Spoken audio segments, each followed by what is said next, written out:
Hey guys, welcome to Krystal, Kyle, and Friends.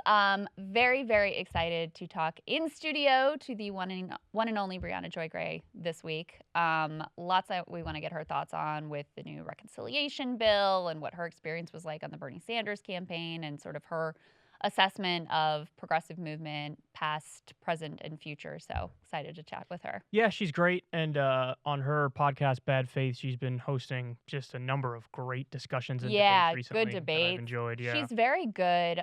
She has a legal background that I think makes her very effective at like moderating these debates. And she's just a very clear thinker on these things. So even if it's a position that she doesn't support, she's able to like, press the case or see the holes or bolster it, et cetera. So definitely excited to talk to her. And you guys should certainly subscribe to her podcast, Bad Faith, if you haven't already. Couple things that we were looking at. So something that, I've been like digging deep in is what's going on in the country of Haiti. As you guys, of course, know, the president there, Jovenel Moise, was assassinated. And we still have no idea, basically, who or what or why this happened. We're getting this line out of the Haitian government, and even that word should be loosely used because the guy who seized control there, he had already been fired as prime minister. There was a new one that was supposed to come in the next week, but he sort of claimed control. There's barely any elected legislators because Moise had overstayed his term and didn't call elections. So there's multiple constitutions. There's multiple constitutions. There's only 10 elected legislators in the entire country. A lot of the judiciary had resigned because he overstayed his term. And we, by the way, backed him in overstaying his term and ruling by decree. The chief justice, who in one of the constitutions at least would have been the successor, died of COVID a month ago. So you've got just a total vacuum, complete question marks, political crisis, escalating humanitarian crisis. You already had an incredibly violent situation, an inflamed situation before Moise's assassination. So we're sort of relying on this quote unquote government for any information coming out about the plot to kill Moise. But the details that we are learning, or at least think that we're learning, are pretty interesting. First of all, it looks like this was all hatched in the state of Florida. The government is pointing the finger at this guy's last name is Senon, who was the Haitian government is pointing their finger at yes, everything. Yes, who was a doctor who was Haitian but lived in Florida and declared bankruptcy at some point and seemed to fancy himself as a potential future leader of Haiti. We've learned he was holding these Zoom meetings with a faux cabinet. Some of the people who were involved have actually spoken to the press at this point, and they're like, we didn't talk anything about a coup or certainly a murder or anything like that. And some of these were relatively serious people, a consultant to the UN and other sort of prominent figures in South Florida who thought that they were participating in these calls about the potential future of Haiti with the idea that maybe Moise was going to step down. Then you were learning about the assassins who actually, like the mercenaries who were hired to actually carry out the plot. And a couple of them are American, Haitian American. And there was a video that came out where when they're going in to execute this assassination, they're posing as DEA agents, pretending to be the DEA. Well, then the DEA comes out and says, well, actually, a couple of these guys were informants, confidential informants for us. But of course, we had nothing to do with it. A couple other ones were apparently FBI informants. And then the latest thing that we've learned here is that, and this shouldn't be surprising, but there were a number of former ex-military Colombians who were involved as mercenaries in this assassination plot. And now we've learned that some of them were trained by the U.S. military.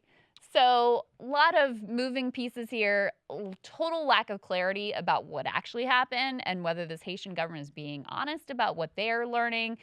They're apparently not allowed. There are U.S. investigators on the ground, which is also kind of like, okay, but they're not allowing them to talk directly to the suspects that they're holding. So that's where we are. Yeah, so a few things. First of all, this guy who was assassinated, the president, Moise, the fact that they're calling him president is the giveaway in the West that he was our guy. Because he wasn't a fucking president. First of all, he stole the original election.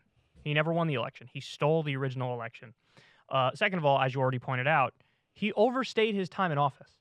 And I remember I watched a documentary from Vice, and that came out before this happened. Yeah. And in in the documentary, they're pointing out, yeah, it's an open question as to whether or not he's going to leave when his term is up because he wants to stay past his term and just steal it. And then, lo and behold, he ended up stealing it. And so I just want to get that out there so everybody understands. It's not, I don't buy the narrative of like, here was a guy who was actually standing up for Haiti and he was assassinated because he was on the side of the people. Yeah. Not true. Not true at all. The other thing is, in that documentary I saw on Vice, this obviously was before Moise was assassinated, Haiti is totally fractured. So the government's barely functional, if functional at all. There are 9 different gangs that run different parts of the country, and there actually was unification among the gangs, and a guy whose nickname is Barbecue was the head gang leader of all of the gangs. And basically, Vice went around and he showed them his territories and whatnot, and it was sort of like a North Korea tour where they only show you the parts that are like decent. Right. He's like, see, this is what happens when I'm in charge. I should be the one who's in charge. So at first when I heard the news of this guy getting assassinated, I was like, oh, Barbecue, 100%. Barbecue did it, without a doubt. But since that happened, Barbecue he's nowhere to be found. Like, he's not the one who took over the country. He's not the one who's running stuff. And like you said, the succession is an open question as to where they're going to go from here. So then when we learned all these connections to the U.S., I was like, maybe, just maybe, it's sort of like a Saddam Hussein situation where he was our guy and then he did something that made us turn on him. And so that's very possible, too. It's possible that even though he was our guy, even though he was the handpicked one, he did something to make us turn on him. And so we sent, some group of people to assassinate him. What I will tell you for sure is I'm not at all buying the doctor who wanted to be the president of Haiti. Fuck out of here. That's the least believable of all the stories. I know. Well, I mean, it doesn't make any sense None. at all. None. It doesn't make any sense. He's like, wait, how did you think? And this is not a person who's ever like held political office in Haiti or anything like that. It's ridiculous. He's just some like random guy. And then apparently these mercenaries were being paid well. This was an expensive plot. He had declared bankruptcy. Oh, the other American connection is there's a like Miami area security firm run by a Venezuelan immigrant who reportedly hired all these commandos to go and execute this plot. So it's all wild. And of course, all of this is, the context that's always important to remember here is like, why is the country in chaos to start with? And well, a lot of it has to do with us. You looked into the history of Haiti, and it really is something else. So first of all, everybody knows the first official slave revolt that worked, the only slave revolt that worked. And so in a lot of ways, Haiti's a real inspiration, the first Black republic in the world. Most successful slave revolt in history, literally threw off Napoleon. So, an extraordinary, courageous achievement there for the people. Say his name. Toussaint. Say it. Toussaint Louverture. Louverture. How do you say it? Don't make me do that. Do it. Say it. Why did you randomly? You're like making me sensitive shy, about this. Why? Well, it's Toussaint Louverture. There you go. So why she was sensitive over that? That's so weird. Just say the word. Put me on the spot. Am I putting it? It's a word that you know Anyway, immediately from the jump, France is messing around in their affairs and saying like, look, we're going to invade again. And they're very fearful of, France coming back in and taking back over if you don't pay us back for all the stuff that you took that was ours from our colonial times. And U.S. and other Western powers backs them up and is basically like, yeah, we're not going to trade with you until you pay back that debt. So the U.S. for, I think, 60 years, it wouldn't even recognize Haiti, the world's first Black republic, because Southern plantation owners were like, oh, we don't want our slaves getting any ideas here. So this is, Haiti's introduction as a democracy, and it doesn't get any better after that. I could go through the whole long history, but it's everything you can imagine to make sure that American business interests are protected above all else, whether that was deposing popular leaders, like Aristide, which was done under the first Bush and then again under the second Bush. He was like, just so everybody understands, he was sort of like a Lula da Silva character. Lula, of course, was like the social democratic leader in Brazil, and he lifted a lot of people out of poverty. This guy, Aristide, was a left populist. He actually did good things for Haiti, and then as a result of that, he was punished by the U.S. And was the only Haitian president he actually lost an election and stepped aside, which was the first time in history that had ever actually happened. Yeah. So anyways, the U.S. appears to have been involved in removing him from office not once but twice. There were the horrific Duvalier dictators. Papa Doc and Baby Doc. Right, that, we decided that even though they brutally murdered and tortured their opponents and were completely repressive and awful, that we would back them with money and weapons and all of that. Why? Because they were anti-communist. So the history of we're just like deeply interwoven with the entire history of the nation and bringing it to this point of, collapse and chaos. And then you also have natural disasters that hit. You also had in recent years UN peacekeeping force that the U.S., of course, was involved with that spread a cholera epidemic leading to 10,000 deaths of Haitians, and also there was rampant sexual abuse. So our history in that nation is not a proud one and has not brought them anything good. And by the way, this is yet another example, whether you look at Haiti or Venezuela or Cuba, there are all these examples of countries made up of people of color that experiment with left-of-center politics, and immediately the U.S. gets involved and tries to overthrow whoever's in charge. Right. Whereas seemingly the only countries in the world that have kind of been given a pass to experiment with left-of-center politics, the Scandinavian region. Yeah. So it's interesting because they're really at the heart of it is racism, it looks like. I think it's racism, and then I think it's exploitation it's for natural also resources. Money and power. So, European nations were wealthier, and it was sort of like we trusted them since they were like wealthy and white to dabble in they won't go too far. Social it's okay. democracy. Yeah. It was okay for them. But if they tried communism, then that might have been another. Because Russia, they have white skin. Right. But it was like, whoa. Maybe social democracy, but communism, fuck out of here. Get out of here. So anyway, that's the backdrop there. Wild story. One that I think the U.S. ties are they're question mark racing. The fact that you have DEA informants and FBI informants and American-trained Colombian commandos is like, okay, that seems like a lot of coincidences there. Totally. All right, so now let's talk a little bit about this big incident that happened the other day. Apparently, Ryan Grimm is reporting that there was a closed-door Progressive Caucus antitrust meeting, and it turned fiery, and you had Democrats accusing other Democrats of basically corruption. They were saying it's an antitrust meeting, and some of the Congress people who are from, areas that have Silicon Valley there, or have different, tech corporations there, they were accused of like, we don't even want to hear you on this because you sort of, maybe you don't have the best of intentions in this conversation. So let me read you a little bit from this. Ryan Grimm says, a Congressional Progressive Caucus meeting on Tuesday broke out into a furious argument over the House's package of antitrust legislation, pitting Representative Zoe Lofgren, Democrat of California, whose district encompasses a large part of Silicon Valley, against the authors of the series of 6 bills moving through the chamber. Again, these are antitrust bills. So in other words, to break up some of these tech companies. The argument began when Lofgren, one of the most senior Democrats on the House Judiciary Committee and an opponent of the legislation, noted that she had raised an extraordinary amount of money from Silicon Valley companies over the years, but because she ran in a safe blue district, she hadn't spent any of it on her own campaign since 1996 and instead distributed it widely to other campaigns. So let me break that down for everybody. Basically what that means is she was like, don't accuse me of this because I haven't even used any of the money since 1996. I get the money and then I, give it to other Congress people who need the money. But of course, as you and I both know, that's basically like influence peddling, and it's a way for her to get ahead in the caucus and get closer to leadership. Is like, look at me, I'm giving away the money that I got from.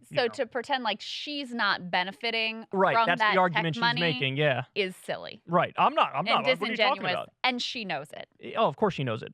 So he continues, raising corporate money and spreading it around the caucus is a common tactic deployed by members, to our point, looking to grow their power. But it is highly unusual to talk openly about the practice on a legislative caucus call. I love this part. Quote, it's a pretty shocking thing to say, one Democrat on the call said. In other words, hey, just keep the corruption stuff on the low. We're all supposed to be on the same team here. Right. The debate devolved into unusually personal terms, sources present for the members-only call said. Lofgren argued that the legislation wasn't just wrong-headed, but also poorly written, considered a cardinal dig on Capitol Hill. I love how that's the cardinal. Sir, you didn't put the semicolon in the right place. How could you? Yeah, ridiculous. There's some other amazing quotes in here that I'm not going to be able to dig up, but quote, you may disagree with the bills, you may have other interests you're trying to protect, but to suggest members of the subcommittee of the Judiciary Committee don't understand them, with all due respect, is deeply offensive. So, yeah, they're basically, the issue here is, this is the first time I've ever seen people within a Democratic meeting, somebody's basically saying, I don't want to hear you on this. You're corrupt. You take money from the interests that we're trying to rein in right now. Right. That's the gist of it. And then the person was like, oh, right. How dare you? But here's the thing. This is the annoying part to me, is that why is this the only area where this kind of talk is apparently now permitted? Because I don't care what issue you want to talk about. This applies on everything. And Democrats love to talk about it when, for example, it's like big oil and the Republicans or the NRA and the Republicans. But for some reason, everybody pulls up short when it's like, hey, don't all of you in the Democratic caucus, or like 90% of you, take Wall Street money? Don't you guys take money from Raytheon and Boeing and Halliburton and all those interests? Yeah. And, you know, this is the thing. It's like, for me, oh no, my intentions are pure. But maybe for some other people in some narrow ways, it's not pure. And I think that's bullshit. Everybody needs to acknowledge this money is corrupting. Well, and we're going to talk to Briahna about this when we have her on. But a perfect example of that is Clyburn taking all this money, one of the top recipients of big pharma money. And then you act like that has nothing to do with his absolute adamant opposition to not only Bernie Sanders, but Nina Turner. Not allowed to say that, right? No one in this caucus is going to say this. But the other thing that's interesting is this was on a congressional progressive caucus meeting. This lady who's like representing Silicon Valley and taking all this tech money and standing in the way of antitrust legislation, she calls herself a progressive and is in the progressive caucus. I mean, just shows you how, I guess in a way, if you want to look at it in a weird way, it's kind of a win that people want to like brand themselves as progressives when not that long ago it was like, we can't say we're progressive. That's too out there, you know? But the word has really become sort of meaningless in a lot of context. It's definitely meaningless. And listen, I mean, 90% of the party, 95% of the party is just, it's the New Democrat Party. It's the neoliberal party. They are very, very corporate. And, you know, what's interesting is that you do have, you know, certain Congress people who will be correct on certain issues. So like Ro Khanna is great on foreign policy. You know, he represents Silicon Valley too. He's wrong on some of this stuff, but when it comes to foreign policy, he'll lead the way on that. But it is true that nobody really breached this kind of conversation yet of like, hey, the reason why all y'all disagree with me on this thing, I know why it is. I know it has a lot to do with who butters your bread, who you raise your funds from. Do you think it's a kind of like a floodgates opening kind of a moment where I hope kind of criticism starts to be made more frequently? I hope so, but you know what? We have to get to the point where people are willing to walk the walk and talk the talk. Like there's the No Corporate PAC caucus now, and it has a decent number of people in it. But what they don't tell you is no corporate PAC money is just one part of running a corruption-free campaign. Right. Really, the pledge should be, I only raise through small dollar donations. Because you could still raise from big money interests. You know, just because it's not, you don't take corporate PAC money doesn't mean you don't take other kinds of PAC money, and doesn't mean you don't take, you know, money from billionaires or multimillionaires who do want to influence you in one way or the other. Yeah, you need to only raise through small dollar donations. Individual donors, high-level individual donors exactly right. can be just as corrupting. $2,700 a pop. PAC money. I mean, you go to these Silicon Valley fundraisers, and I've been to some of them, and you know who's who, and you know who the big givers are, and who the bundlers are, and all of that. And yeah, they like. Zoe Lofgren is going to take their calls when that's who she's going to spend her time talking to, rather than, you know, people who would be impacted by this legislation or by other legislation. I also think that a big part of the problem, not just with members of Congress, but also with the regulatory agencies and sort of like everybody in the Washington ecosystem, is what they are preparing for in their post quote-unquote public service careers. That's exactly right, the revolving door. So like the jobs that they're hoping to get. So maybe she's hoping to be on a board or at a, you know, trade association, or what, like Jake Carney, maybe she's going to get a gig at Amazon or whatever. All the Obama alumni. Oh, absolutely. Absolutely. And so there's actually a question about that came up with how the FDA recently approved an Alzheimer's drug, which is a whole other separate story. But that's kind of the question there is like, were these regulators who were supposed to be making sure that this drug was both safe and effective, were they more swayed by industry contacts where you're thinking you have in the back of your mind, like, I might be able to get a job with this company and make a lot of money if I give them what they want right now, and what's the harm anyway? See, you're now beginning to see why I think corruption should be treated as grave an offense as like assault or murder. You know, I really think it should be viewed like that because this is the stuff that slowly but surely it destroys everything. Destroys everything in the country, you know, where we don't have public servants anymore. We don't have people who represent the will of the American people. And what's supposed to be a constitutional republic and a representative democracy, if you don't have that, you have nothing. Yeah. And so this is what's happened. And you see a lot of media hand-wringing about like, oh, people have lost trust in our institutions. Yeah, but you I wonder never fucking see, why. Right, Yeah. but you never see like that next step of like, how did that happen? And maybe they're justified in having lost that trust. Exactly right. Exactly right. We are very excited to get to our interview with Briahna Joy Gray. You guys know her and love her, but I'll go ahead and give her her due. She, of course, is former National Press Secretary for Bernie Sanders, co-host of the Bad Faith podcast, contributing editor to Current Affairs, former senior politics editor at The Intercept. Here is the one and only Briahna Joy Gray. Briahna Joy Gray, it's a pleasure to have you here. Let me just say how the first time I saw your name, I'm dyslexic, or I was dyslexic, so I always kept trying to say Briahna Gray Joy. You get that a lot, though, don't you? You're not the only one. I knew I was wrong, but I'm like, I'm still going to say it, because my mind is like, say the wrong thing, and so I said it. I will take the Iron Islands if necessary. It's okay. That's right, the Gray Joys. There you go. So we're really excited to have you. I mean, I've been a fan of yours for a long time. You've put out a lot of great stuff. I actually want to ask you about some of the recent interviews that you've done a little bit later in this, but let's start out. We'll get into like personal stuff and whatnot, but first I want to ask you about what's going on right now. So we just got the news that the reconciliation bill came out. It came out of committee, I should be clear, and it's supposed to be about $3.5 trillion. What we know is included in it as of right now is we actually have limited information, but we know it's expansion of Medicare for dental, vision and hearing, exactly. How many times did you say that on the campaign trail? All the time. Originally, it was supposed to be, they were saying, oh, maybe we'll lower the Medicare age to 55 or 60. By the way, anytime they give two numbers, I'm like, well, it's going to be the higher one. Yep. Yeah, of course. So what do you make of that? Do you view that as like a negotiating win for Bernie, that he was able to get some of the people in the committee to get to 3.5, or do you view it as a negotiation failure because it should have been 6? How do you look at it at this point? Yeah, well, obviously the media, and I think the progressives involved, principally Bernie Sanders, are painting this as a win.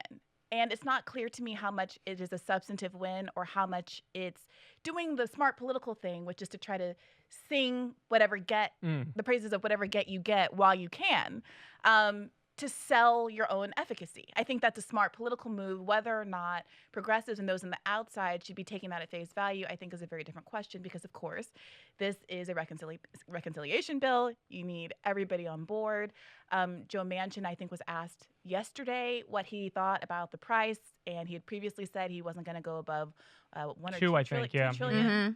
So, I mean, we've seen over the course of this year a pattern of some phase of the process going well, all of the press being written in a way that really heralds that as an accomplishment, and then seeing weeks or months later that it never manifests into anything real. So it's not that I want to be overly cynical in this moment, but I also don't want to get played for a fool again. And I think particularly for those who aren't in politics, who are on the outside, who are in the media space or in the activism space, it does us no favors to accept at face value these steps in a process. I'll be waiting to see what happens. Right. Yeah. I also think so first of all, I mean, there's a lot of good things that are potentially going to be included in this. And that's the other thing that I've taken issue with. The media framing has been like, this is what it is, and this is what's going to pass. Where we know Manchin already came out and said, oh, I got a lot of problems with the climate change provisions here. We know he's also said it must be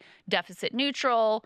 my personal prediction is, I'm sure you saw the Exxon lobbyist who was like, here's our strategy. We're not going to go after these individual provisions because they're popular. So what are we going to do? We're going to say, you got to, we're going to attack the pay-fors and use that as a mechanism to bring down the overall cost of the bill. I think you're going to see Manchin and the other right-wing Democrats playing that exact playbook. So the media doesn't sort of like frame this as this is their opening bid and it's almost certainly going to get negotiated down significantly, both by right-wing Democrats and by the Senate parliamentarian for some reason, right? Right. But I also think you can see in all of this why Democrats, why the Biden administration wanted to keep that Senate parliamentarian line item veto in there, because they can do things like, yeah, we put immigration reform into the package, knowing that the parliamentarian is probably going to strip that out. Right, but they can go to their allies. We tried really hard. We tried really hard on $15 minimum wage, but the Senate parliamentarian said we couldn't do it. Right. Probably the same thing. The PRO Act is included in this, which would be huge. It's one of, the things that I've been pushing the most in terms of getting something done in this administration that could rebalance the scales towards workers. It's another one where there might be a couple provisions of the PRO Act that can make it through the Senate parliamentarians' rulings that have, apparently the force of law. But most of it probably won't pass that muster. But again, they get to say, look, we tried. We put it in there. We just, gosh darn it, we just can't get it done. Yeah, it's frustrating because on some level, Biden gave the game away when we did this first little do-si-do in March over the $15 minimum wage, where he, I believe at the end of February, in advance of it, signaled, hey, I don't think the parliamentarian is going to let this through. Right. And it was this through. Look at the framing. Yeah. Right. It's like what can I do? It's a bad signal for anyone paying attention, right? What do you think a person who serves at the discretion of the president, who can be gotten rid of at any point, do you think there's not a coordination or relationship between the things that Biden signals publicly weeks in advance of a decision and the decision that actually comes down? And I saw Bernie Sanders, I think he was on Chris Hayes maybe last night or the night before, and Chris Hayes asked him if he thought that some of the climate provisions in particular, I think, were going to get through the reconciliation process and be approved. And, Bernie kind of uncharacteristically stumbled a little bit in answering the question. And I think that he is not naive, and he knows that this is part of what's going on, which is why I think so much of the kind of chest thumping and back patting that's happening right now is about progressives trying to claim a win when there are so few. And it's not that it's meaningless. It's not that, the negotiations getting to this point don't mean something. It's not that having a different kind of public conversation about what's possible in America doesn't advance the ball in some way. But it's just frustrating when so many of the public figures who have the ability to create additional pressure to make the outcome that's desired more possible aren't framing issues in a way to do that. So if pay-fors are going to become the issue, while we have billionaires circling the planet and, an enormous economic crisis, maybe now's the time to start an outside pressure campaign to talk about a wealth tax. Right. If they don't like the pay-fors, well, I can show you some pay-fors that you're really not going to like. And maybe that's how you get to the compromise position that's actually advantageous. Well, and this is the other part that drives me crazy is like, it's sort of uniformly portrayed as the pay-fors are a negative part. Like, that's the part we got to sell the public on, and this is going to be dicey, and the moderate Democrats, this may be politically perilous for them. When we've seen polling multiple times now that says, no, actually, the thing is more popular.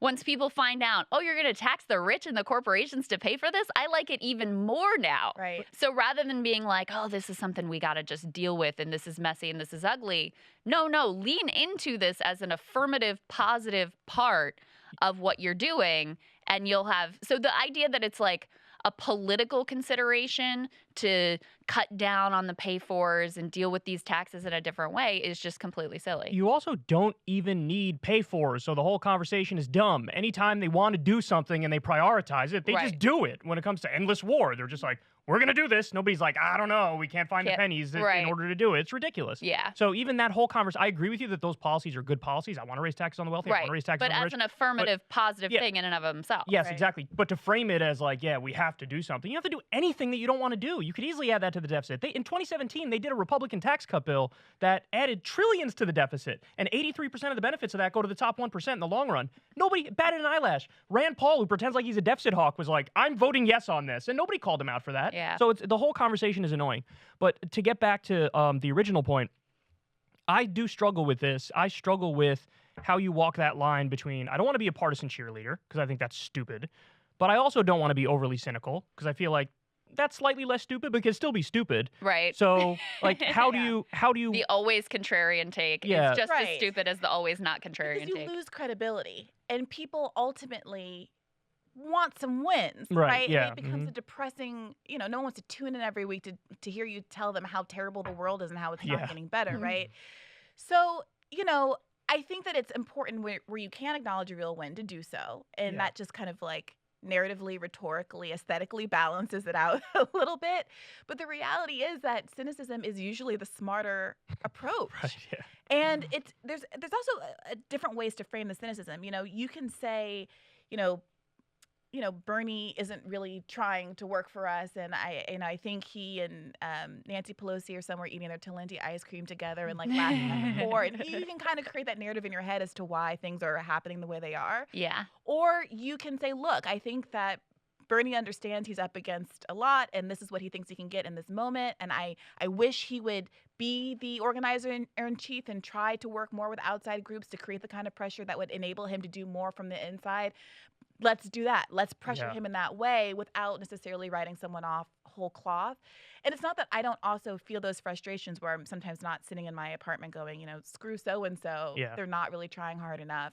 But I don't know. I think that while we can all have those kind of moments, strategically, that doesn't get me anywhere. I'm just mad. Right. And that's good for me and my therapist, but not necessarily for a broader movement. So how do we handle Manchin? Because what I look at is, like, if Biden really cared and really wanted these things, Manchin said, as you guys pointed out, everything needs to be paid for, and I don't want to raise corporate taxes too much, and I don't want to raise taxes on the wealthy too much, but everything needs to be paid for, which means, logically, they just want a much smaller bill.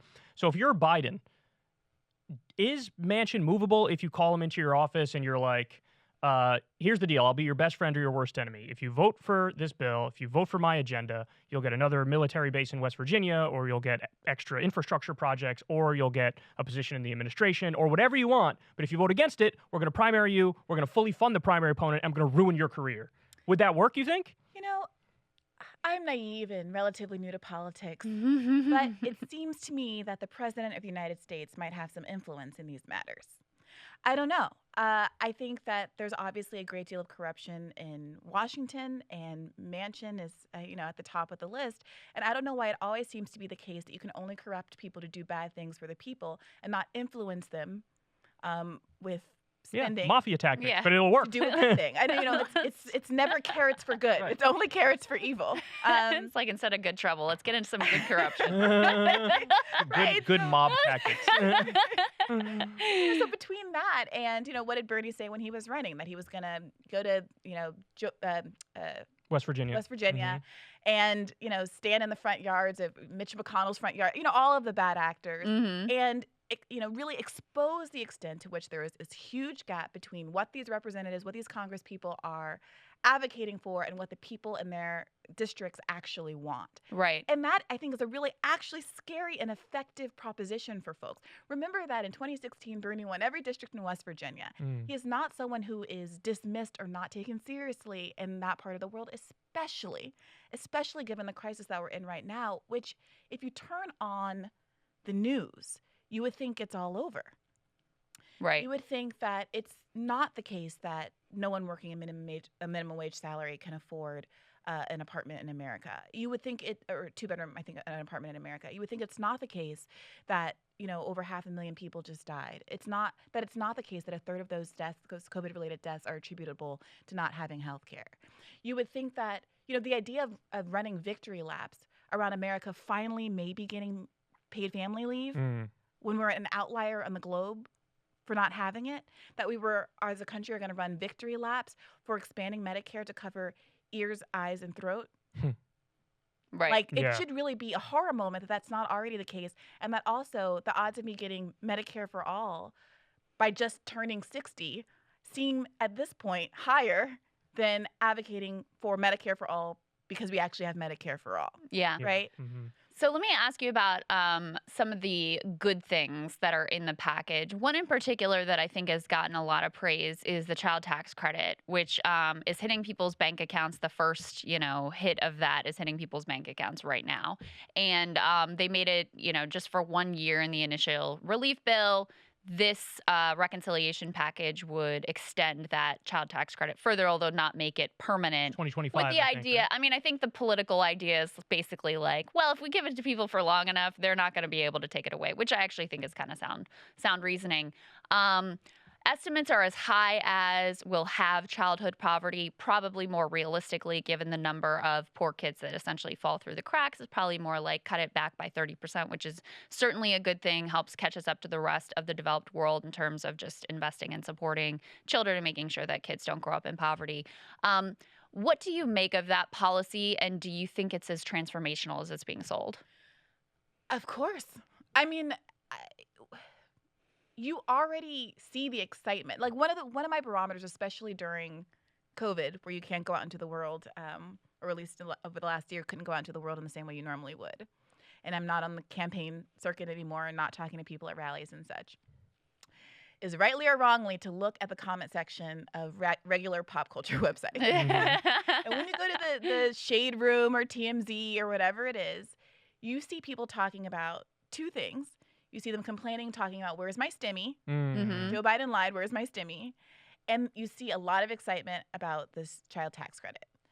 The other thing you see, if I could add a third, is people complaining about the fact that they were told that their student loan debt was going to get canceled. And that just got cast aside. So, right. So it's, it's enormously important as a non-child haver. I am a little jealous, gotta say. But, so much of the inequities in childhood, whether it's educational attainment, et cetera, really just come down to basic economics. So there are all of these studies that show throwing money at school districts doesn't have the same amount of impact as just giving the parents of kids money. Yeah. Just giving them the ability to not have to work multiple jobs, to be there when the kids get home, to be able to afford breakfast and the time to prepare breakfast so the kids aren't going to school hungry. You're not having to move locations multiple times, ending child homelessness. All of these factors obviously militate aggressively against kids performing well in school, and the idea that we're just getting around to providing basic, Maslow's hierarchy of needs for kids, right. to make sure that we can close some of these educational gaps as well. It's a no-brainer. The question that I have is what else is going to happen. Yeah. And I think there's a lot of legitimate hesitation, again, in this area, to do too much cheerleading when there's so far to go, and it's difficult. So I do want to credit this credit. Right. Yeah. Well, sure. I think this is also this is where progressives get kind of stuck, because we all know that with this initial offer, that there's not going to be any pressure from the left to make it bigger, right? Yeah. Nothing significant. No one's going to draw. All the focus is on what are the right-wing Democrats going to do and how are they going to cut it back? And the reason I think is exactly because of this dynamic of progressives look at it and they're like, there's some good stuff in here and we don't want to jeopardize it, right? The child tax credit is good. Universal pre-K, good. Free community college, good. Yes. Expanding to hearing and vision and dental, good. And so there's a fear if we push too hard for these other things, we might blow up the whole thing altogether. And I think that thinking and that mentality, and then also the weaponization of that, ends up making it so the only dynamic is ever to push things back to the right. Yeah, go ahead. We both got a lot to say about this one. They don't know basic negotiation tactics, exactly. which drives me crazy. It's not that difficult. Yeah. When you go buy a car, what do? You go in there and you're like, I'll pay $4,000 under the list price. These idiot progressives go in there and they're like, I'll pay list price. Yeah, I'll pay over it. This is great. This is amazing. Thank you, sir. So it's our job. We can be honest about what we think is good and what we think is bad because we're in the media. We get to do that. If you are the left flank in Congress, you should be relentlessly fighting for all of your things, and you shouldn't concede that something is good unless it meets your goals. Yeah. So this is a philosophical conversation that we've been having a lot on bad faith. And the issue is this. Progressives see themselves as not being able to exploit must-pass bills or very popular provisions because they see themselves as people who actually care about the public. Right. Whereas Republicans can be stiffer negotiators because they don't believe in big government. They don't want government to do anything anyway, so it's a win either way. Yeah. The government does what they want, it's a win. The government doesn't do anything at all, it's a win. Yeah. Same logic for Manchin, Cinema et al. Right. Yeah. And I understand what they're saying, but you cannot pretend that your capitulation to incrementalism is benefiting the people that you so-called care about. Right. When you're not paying attention to the multi-generational effects of that approach to politics. Mm-hmm. And so this was, not to rehash old battles, but this was kind of at the core of my disagreement with Noam Chomsky. And I think what a real fundamental difference is between people who are more incrementalist, including a lot of incrementalists on the left. It is not just a neoliberal kind of mindset. Right, yeah. Yeah. Absolutely, I can concede that on some level Trump presented a unique harm. Whether he's the worst thing that ever happened to America, I'm not going to go that far. America's had a long and storied history. But I can accept the idea that he's a unique harm, and maybe you feel like you need to vote against him. Kudos, go forth, do what you're going to do. But I want to have another kind of conversation at the same time. I want to ask you what the lower limit is, because there's always going to be someone new coming down the pike. And don't you think that realization by everyone that no matter what, you're going to fall in line and vote blue no matter who and vote for the lesser of two evils means that as a consequence, you are never, ever, ever going to have the kind of substantive change that you need right now. There's always going to be a newly marginalized group, a newly attacked group, because people like Trump find new targets and new enemies. And what that ends up doing is grandfathering in all of the historically oppressed populations into the status quo. Oh, well, that's just how it is. Oh, well, we're not going to fix your pipes in Flint because Trump is now attacking immigrants. And it's true. And it's all true. And it forces the left into a position where you're being asked to basically sacrifice one population for another. But that's not actually the case. The reality is the overwhelming majority of people are actually in support of every single one of these so-called progressive policies. Right. And the only thing that makes us feel like we're balkanized and having to fight against each other and unable to form a coalition, because we won't say the real true things that exist, that the tax cuts Bush tax cuts were an overwhelming upward transfer of wealth, that the COVID relief bill was one of the most historically significant upward transfers of wealth. CARES Act, yeah. The CARES Act, sorry.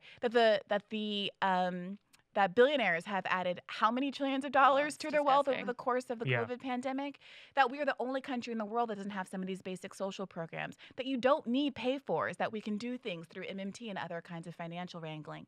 So if we were having a bigger conversation, if the public had more confidence that they didn't always have to take a knee and submit to the will of the worst actor in Congress, I think there would be a lot more energy for the kind of political revolution that could change the country. I also think there are a lot of genuine voices who really felt like Trump is unique evil and we just got to do, whether it's Joe Biden or Michael Bloomberg, whoever it is that can get this guy out, we got to do it. And I do understand that feeling, but I also think that some of the most aggressive articulators of that position are people who are using that as an excuse to sort of like perpetuate the status quo.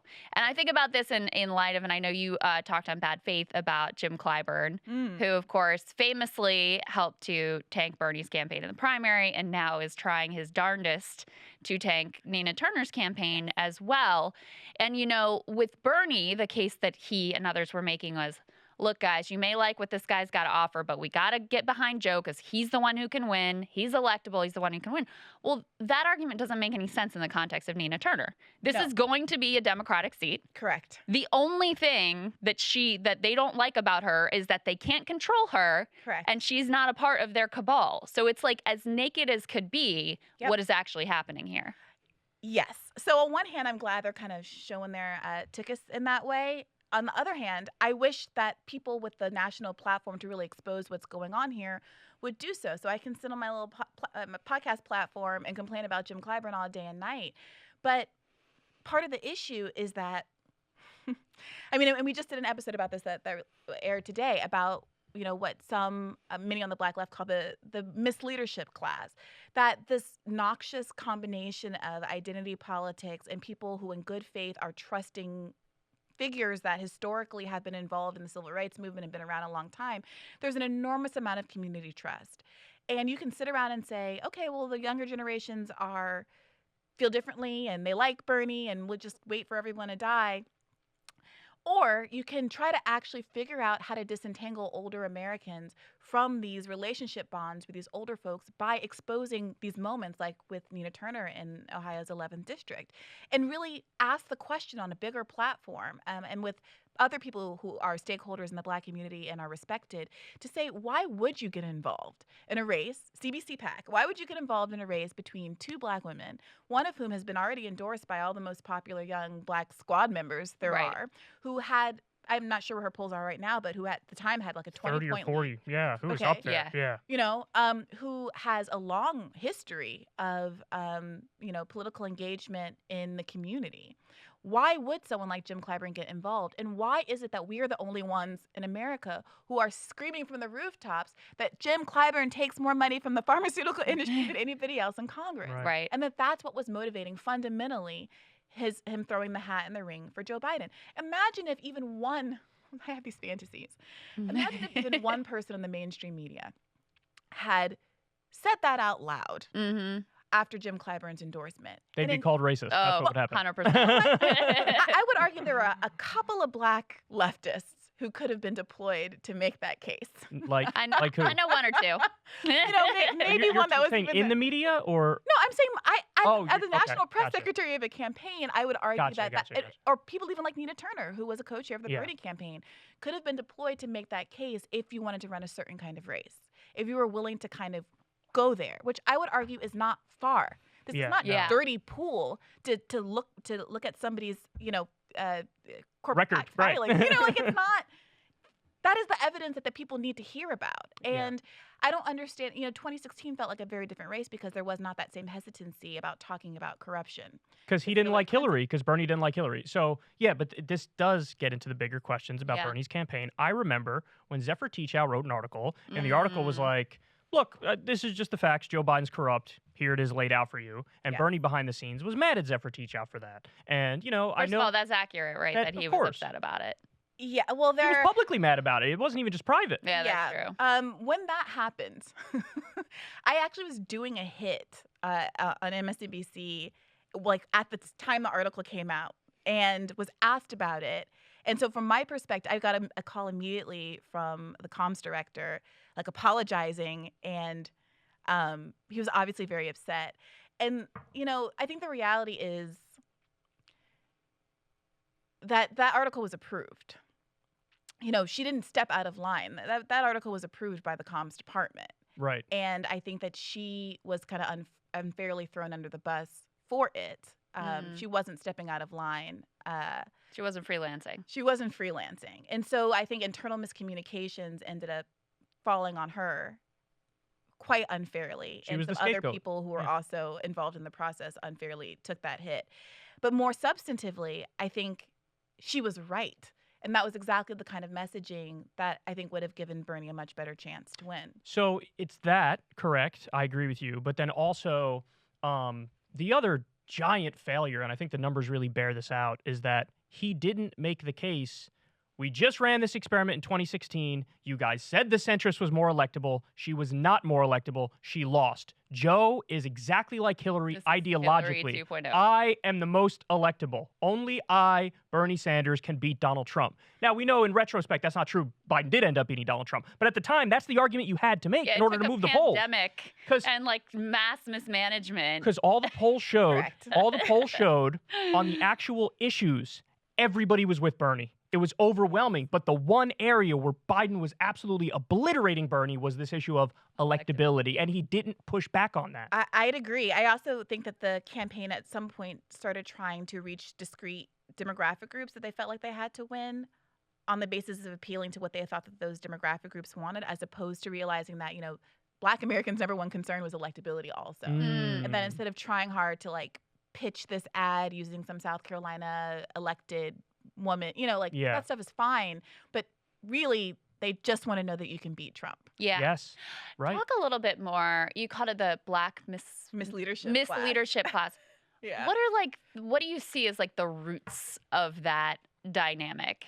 What's interesting is one of our guests, Pascal Robert, made the case that there are relationship dynamics that involve having roots in Black fraternities and sororities, having a real solid presence at HBCUs, having the phone number of local pastors, at the tip of your finger, and that those kinds of relationships are not going to be built in a campaign cycle, right? But they're really formative to being able to get the kind of grassroots support in the community that someone like Biden is able to lock down seemingly through osmosis. Yeah. And that I think historically, my own kind of take, I guess, would be that historically identity has been a fairly decent proxy for Black interests in America, if only because the bar was so low in terms of what we were actually advocating for. There was so far for us to go in terms of what we were what the kind of political demands we were making. So, especially through the 50s and 60s, you had genuinely committed activists who were making wins, who were winning real gains for the community. And a lot of those people who came into office at that point are still the people who we're with. We're still dealing with people whose claim to fame is, being there at Edmund Pettus Bridge or, having, got the Dickens kicked out of them in some civil rights context. So, there's a reason that trust is there. And I think it's, especially for the white left, not necessarily wise to make direct attacks without being able to acknowledge the service that some of those folks have done. Mm-hmm. At the same time, when someone becomes as corrosive a presence as Jim Clyburn has become, you have to be willing to bring the heat. And I think that's where it's really important to have surrogates who can deliver a message, to find people who similarly have investment of the community. Like, Jesse Jackson endorsed Bernie Sanders, but it was very, very late in the game. Mm. And I can imagine a world where he came out swinging early and offered a real visible counterpoint to the narrative that, look at all these Black figureheads that love Biden, and Biden must be the guy, we know Joe, all of this stuff. Like Jesse Jackson going on TV after Clyburn says we know Joe, saying, I know Joe, and what I know isn't great. Yeah. Let me run down the list. Right. Jesse Jackson's a little bit of a dicey figure in the Black community as well. So, but it would have helped. Someone like the Calypso singer whose name I'm now blocking for no reason. The who singer? The what singer? What's the name? Calypso. Calypso? From he's very handsome. I'm just having a brain fart. He endorsed Bernie Sanders in 2016 and then sat out this time around, I think because he's like ill is what I've heard. But there are a handful of these leftists who, were genuine like socialist advocates back in the 60s when basically everybody in the civil rights movement was. Harry Belafonte. Harry Belafonte. Yeah. Of course. Yeah, Harry Belafonte here he's a legend. Was just not doing. He was just ailing, and that's the reason he didn't come out. But there have to be more than just like this handful of people that you can deploy in this way. Also, outside of that context, Bernie had more great surrogates than anybody in America. Yeah. I think Ariana Grande, I think, is the number one, has more Twitter followers than Instagram followers than almost anybody in America, in the world. Mm-hmm. Maybe I think that's the case. I'd believe that. Like Cardi B. I mean, you have these people who could be posting once a week. Bernie Sanders is going to cancel your student debt. Are you registered yet? Yeah. Bernie Sanders is going to. He did win that demographic though overwhelmingly. You know what I mean? Like the young demographic. They didn't turn out enough. They didn't turn out enough. That's true. But also, you could argue he should have been able to reach other demographics that he didn't reach. I'd agree. And to ask those people to talk to their parents more, because that was part of the story of the Latino vote, right? Right. Part of the story of the Latino vote is that historically older Latino voters tend to rely on guidance from their kids more because of language barrier issues and cultural factors and things like that. So you have young Latino voters liking Bernie, going home, explaining it, and then having wonderful wins like we had in Nevada. Or less heralded, but I think equally important, the overwhelming response we got from non-white voters in Iowa. It's only 10% non-white. Yes. But like 99% of them Yes. voted for Bernie. And Yes. that was awesome. And that was the consequence of a lot of real grassroots And the organizing. DNC and Pete Buttigieg came in and be like, we're not going to count those ones. How about we just not count these satellite caucuses with all the immigrant voters who voted overwhelmingly for Bernie? That was a great amazing. moment. That was really something. And then had people, I will never get over Soledad O'Brien saying after Nevada that we have to wait until an actually diverse state votes to figure out what the people want. You know, she's Afro-Latina and dismissing Nevada and all of those voters like that. Yeah.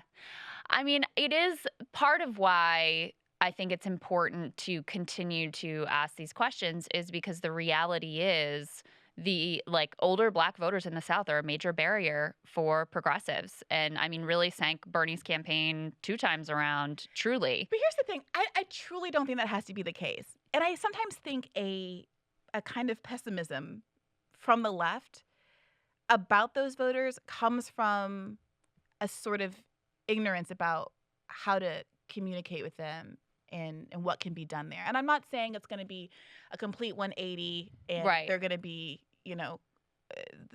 wearing hammer and sickle flag, t-shirts. Sure. But look. Chapo fans now.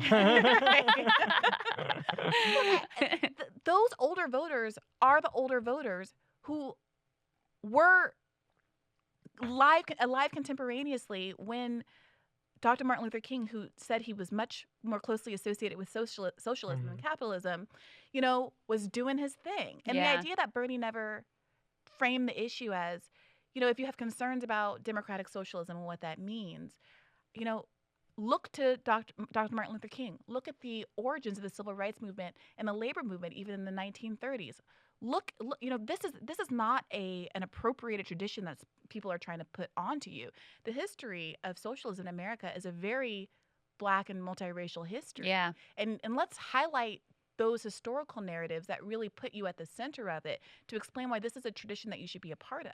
Black people are, with very good reason, cynical and distrustful of a certain kind of authority. Mm-hmm. And the idea that Bernie was talking about the 99 versus the 1%, and that it wasn't made to translate more clearly into the idea of the man that's kind of keeping you down.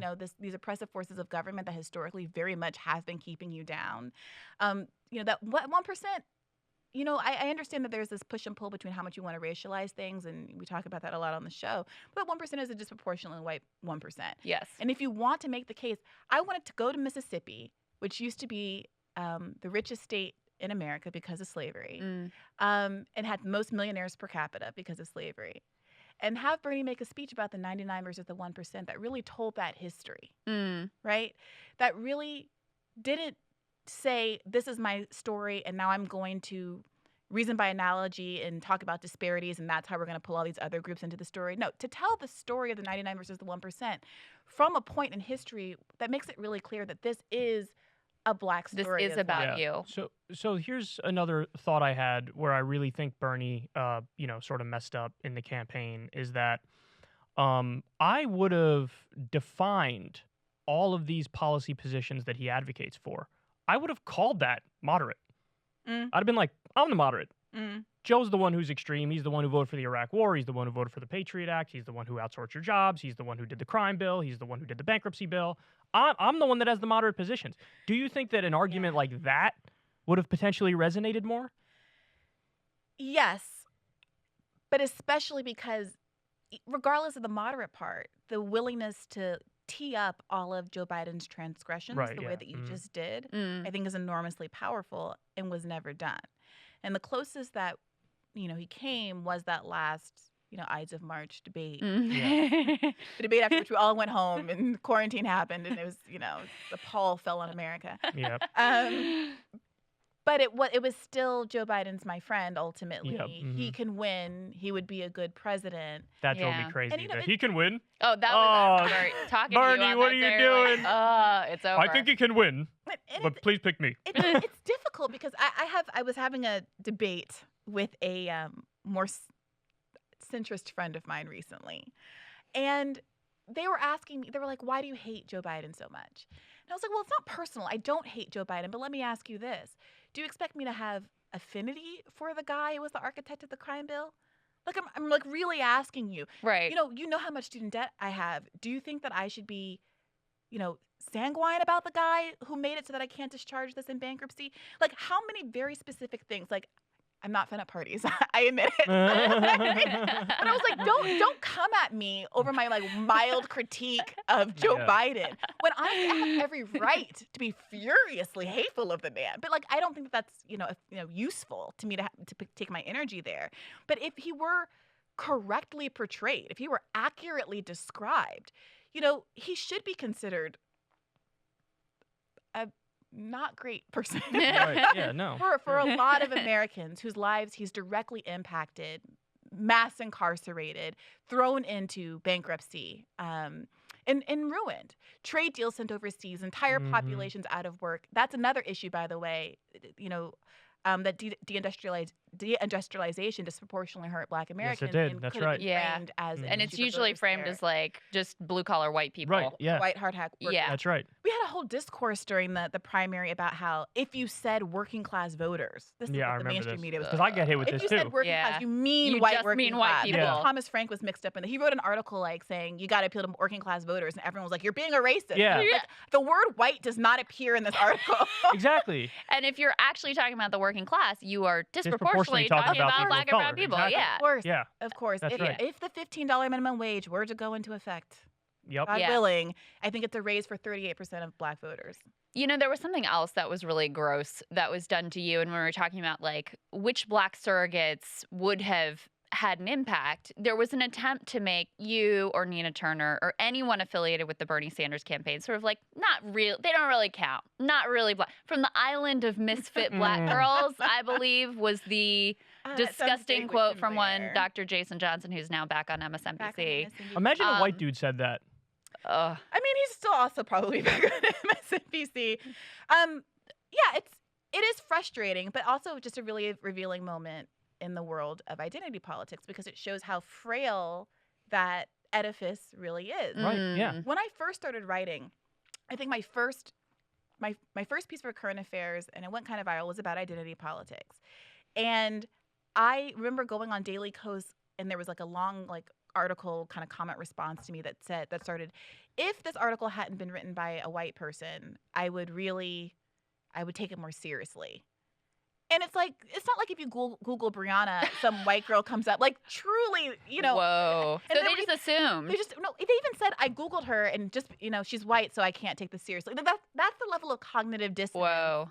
that exists, right? So, I'm happy that more and more, I think, mainstream observers are realizing how ridiculous this is. I think the Black Lives Matter movement, for all of my complaints that it wasn't politicized more effectively in electoral context last summer, I think that what it has done is created a landing place for people to have more targeted, visceral, angry, legitimate, concerns and complaints about establishment Democrats. And when it comes to policing issues in particular, I think that a lot of Black folks are much less likely to go along with the Democratic Party line and suddenly flip and say, oh, actually, we love the police now the way Joe Biden and the party has done, Eric Adams, all of this that's happening. Mhm. So you're starting to see these cracks emerge. And this is some of what we were talking about on our latest episode. How to exploit those cracks, how to exploit the fact that normie, 30-year-olds in the comments of the Shade Room who just, came there to talk about whatever crazy thing T.I. just said, are also complaining about these big structural issues and are not willing to go along with Papa Joe who says they ain't Black if they disagree. Right. How do we on the left figure out a way to make our movement seem accessible to folks who, on one hand, already have the anger like these kids in the Shade Room, and also to the people who are the older Black voter that I'm in a room with in Alabama on the campaign trail, whose first question to me is but Bernie isn't a Democrat. How do you deal with that? I've been a Democrat all my life. Bernie isn't a Democrat. Well, I inside scoff a little too, okay? But here's what I also know I can do, because I have confidence in that person. I know this person. This is my uncle. I can say, look, I appreciate that. I always identified as Democrat my entire life. But there are a couple of things that started to really frustrate me. I mean, talk to me about what your priorities are. What's going on with you? What's your housing situation like? What's your healthcare situation like? You just told me you had a daughter my age or a granddaughter my age. Does she have student debt? Has she been able to afford to have children yet? What kind of apartment does she live in? And then we start talking. And then I say, look, I understand that the labels might be confusing or frustrating, and if you don't want to think of him as an independent, that's fine. He does caucus with Democrats 99% of the time or 100% of the time or whatever it is. But Bernie is the person who has these policy solutions to address those concerns. And Joe Biden is the person who set up the architecture to make your life so difficult in this moment. And I just really appreciate you considering maybe you should try something different after all of these years of voting for Democrats. That's much better than me. I'm telling you, it works. Yeah. No, I hear you. No, that I could definitely see how that would work. I do think the brand loyalty thing, though, the partisanship is such an issue. I mean, I just talked about something earlier. When you talk about the same issue, pulling out of Afghanistan, there's a 16-point drop among Democrats when you say Trump wanted to pull out versus Biden wanted to pull out. There's a 25-point drop among Republicans when now you that say, it's Biden pulling now out that versus it's Biden so pulling out versus Trump. so like that whole partisanship thing drives me crazy because it's like people are just trying to take shortcuts in how they should think about this stuff, Yes, but like, isn't that how life is? I mean, here's the thing: generalizations. I have mixed feelings toward them, because as someone who is on Twitter and hit with all of this information all the time, I think on some level we all do this. We say, this is the interlocutor I trust. Krystal or Kyle tweeted this, so I'm going to maybe take that more seriously than some other. Yeah. We all kind of reason by analogy and appeal to authority and figure out ways to distill our world. And I don't expect voters to be any different. We just have to make the case. And to your earlier point, Kyle, one of the cases that I would have made to say, look, independent, that feels weird, but did you know that most Americans are independent? And if we were going to make this electability case and why it's Bernie and not Biden, it's because, let's talk about how the biggest voting bloc in America is actually the same political identity as Bernie Sanders. And that's part of why he's going to win. Yeah. What do you make of the Eric Adams situation in New York? Because you talk about like identity politics. He's like the terminal end of this idea. Because he'll weaponize race to defend like the landlord class. I mean, literally. The debates were wild. Literally be like, it's racist to protect tenants' rights. What?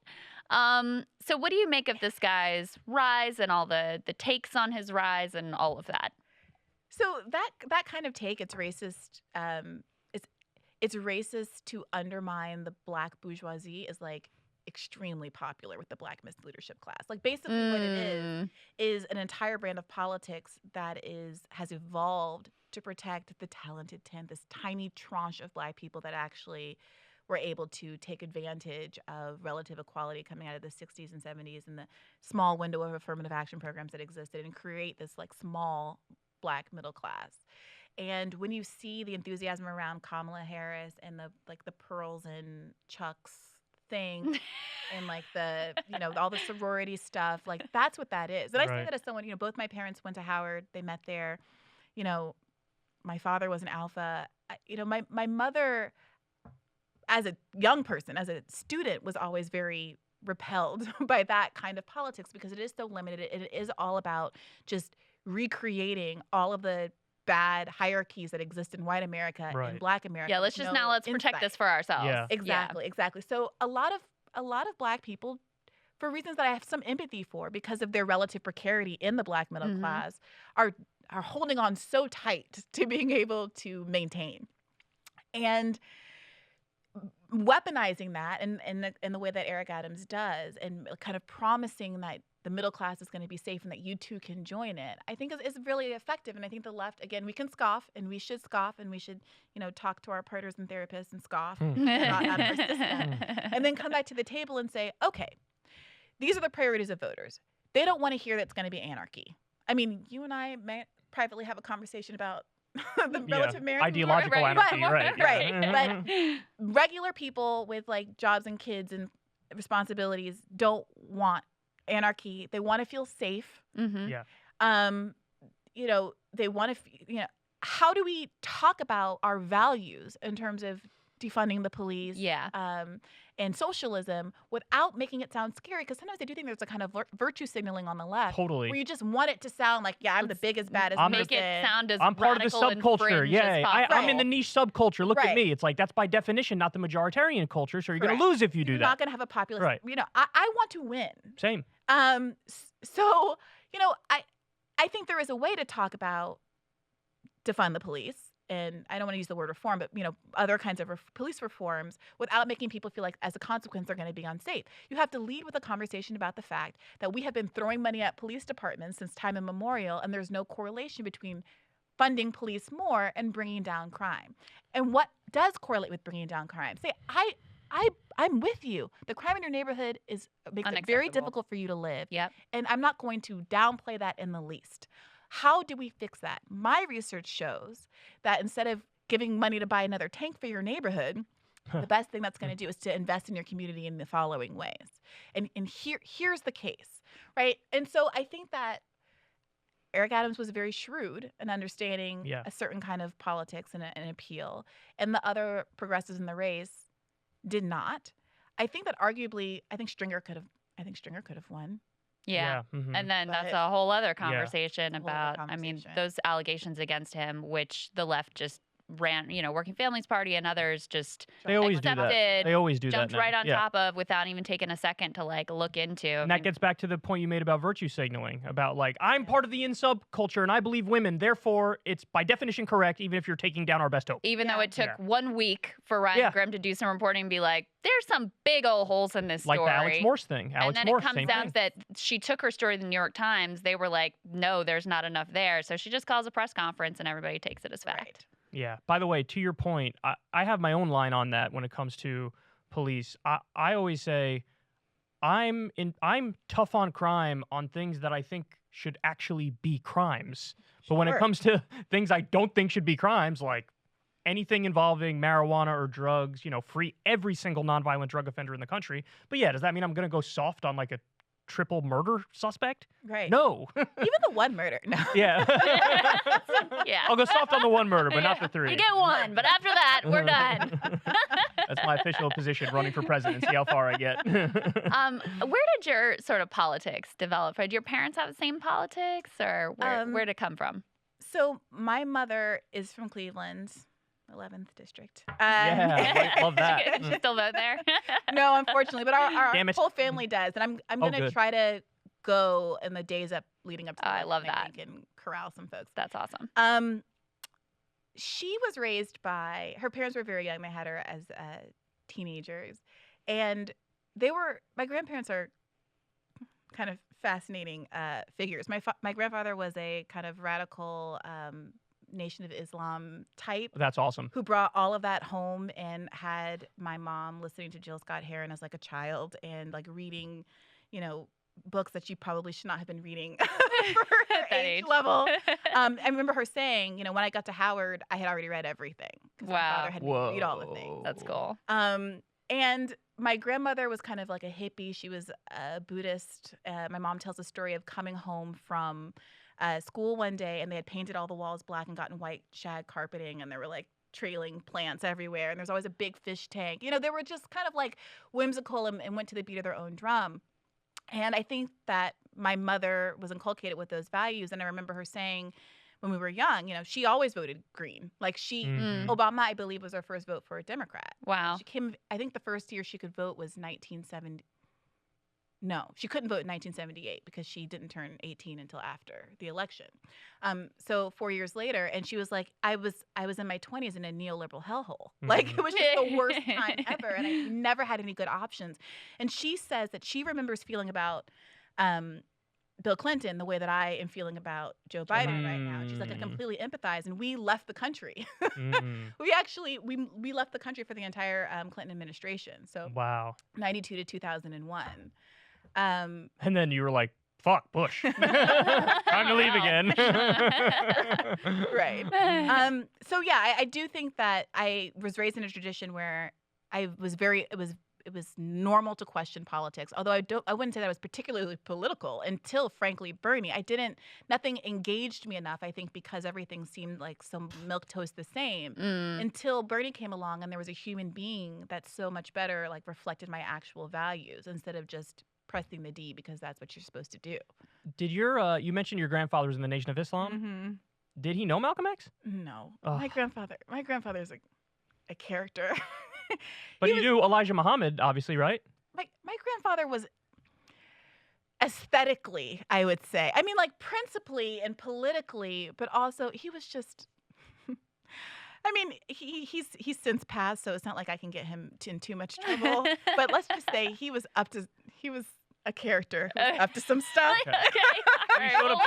He showed up to the speeches, but he was never actually part of Nation of Islam, basically. No, he did stuff.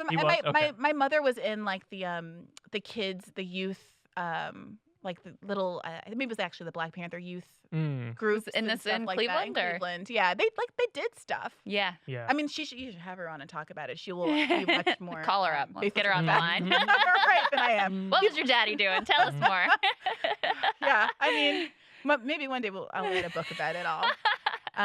But yeah, I do think it was really important. I was never one of those people who thought you have to be for the Democratic Party. Yeah. And had a healthy skepticism, I think, of mainstream politics as a consequence. And it was my mother who first hit me to Bernie as I was working some long weekend at the firm, and I got a FaceTime from her, and she was downtown at a rally with my brother. 2016, right? In 2016. Maybe even 2015, like right when it started. I think it was winter. Because that's so the reverse of how it worked for a lot of families, where it was like the young person who's like, "Come on, mom, that's not right. me. Come on, I was corporate lying at my computer." Wait, so I want to know more about that, though. Actually, so you graduated from Harvard Law. You're doing the corporate law thing. I'm sure it's very elitist. I'm sure it's very lucrative. Get out of here. You know, you're on the career track, all of that stuff. Yeah. And then what? I mean, it's terrible. First of all, I graduated from law school in 2011. The financial crisis happened like my first month of law school. So there was this Fun fact, my then boyfriend worked for Lehman Brothers. Oh, my college boyfriend. They're like the only one that actually went under. I know. Yeah. And he So let that one go, but all the rest will bail out. Yeah. That's hilarious. He had come to visit me for like I went to law school, and he had come to visit for the first time that fall, and it was the day that Lehman went down. So we checked into his hotel. I showed up at his hotel. He's sitting in front of the TV like this. He's like, "I have to go back to New York." Whoa. Wow. Jesus. So that really changed the kind of cost-benefit analysis for law school, because my expectation was, this sucks, but I can do it for a few years, pay off my debt, and then I have a law degree that I can use to get into other kind of fields. The policy or whatever. I never anticipated practicing, frankly, any kind of law, but especially corporate law for the long term. When the financial crisis happens, even for people at elite institutions, it was much worse for other people, obviously. We're graduating with no offers. There were no offers, which was unheard of, at a school like Harvard. But I had a classmate who was no offered, and it was terrifying. Whoa. So not only that, I mean, again, smallest violin in the world for me, but you used to be able to get these like $20,000, $30,000, $50,000 bonuses that you could use to pay off your debt and get out of the system. I got a $0 bonus my first couple years at big law, and then I switched to a smaller firm where the bonus expectation was smaller as well, because I wanted more time to be able to do other kinds of projects. And I'm really glad that I did, because that's when I started freelance journalisming. During my lunch hour, the Guardian would be like, "This is a deadline," and I'd be like, "I have some other obligations, but okay." And then staying late to bill hours or flipping it the other way. And I, felt a kind of professional validation that I had never experienced as a lawyer. I never liked it. I thought I was going to be a litigator and be able to use kind of, rhetorical talents, and that never manifested. We all have a somewhat similar story. First of all, I went to Yale. I'm just kidding. No, we do have a similar story in this sense. Like when you got out of school, you tried something official. You were like, this is the worst thing that's ever happened. Yeah. And I almost want to kill myself. Yeah. Same thing happened with me when I graduated with a political science degree, had no idea what to do. I went to go work in the car business. By the time I was like 4 months into that, I was like, this is miserable. Wait, what were you doing? What do you mean in the car business? I was a car salesman. I had a degree in political science, a bachelor's in political science, and then I got out. I was in the heart of the Great Recession. Yeah. 2010 was when I graduated. Everything went down in 2008. 2010 may have been the worst year, right? Or 2009, 2010. And then... Let's not fight about it. Well, either way, we had the same thing happen where we tried the real world and we were like, somebody needs to change this. This is horrible. horrendous. When you make that analogy about car salesmanship and the Democratic Party is so bad at negotiating, you're speaking from personal experience. That's right. That's right. It's true. Taking lots of pills and just getting God, through the I was day. high as balls the entire time just to get by. I was like, where's the Percocet? Give me the Adderall. And I was like, that's the only reason I made sales was because I was high as hell. You got to do what you Woo, got to do. this car's great. Don't you think it's great? I feel great. How do you feel?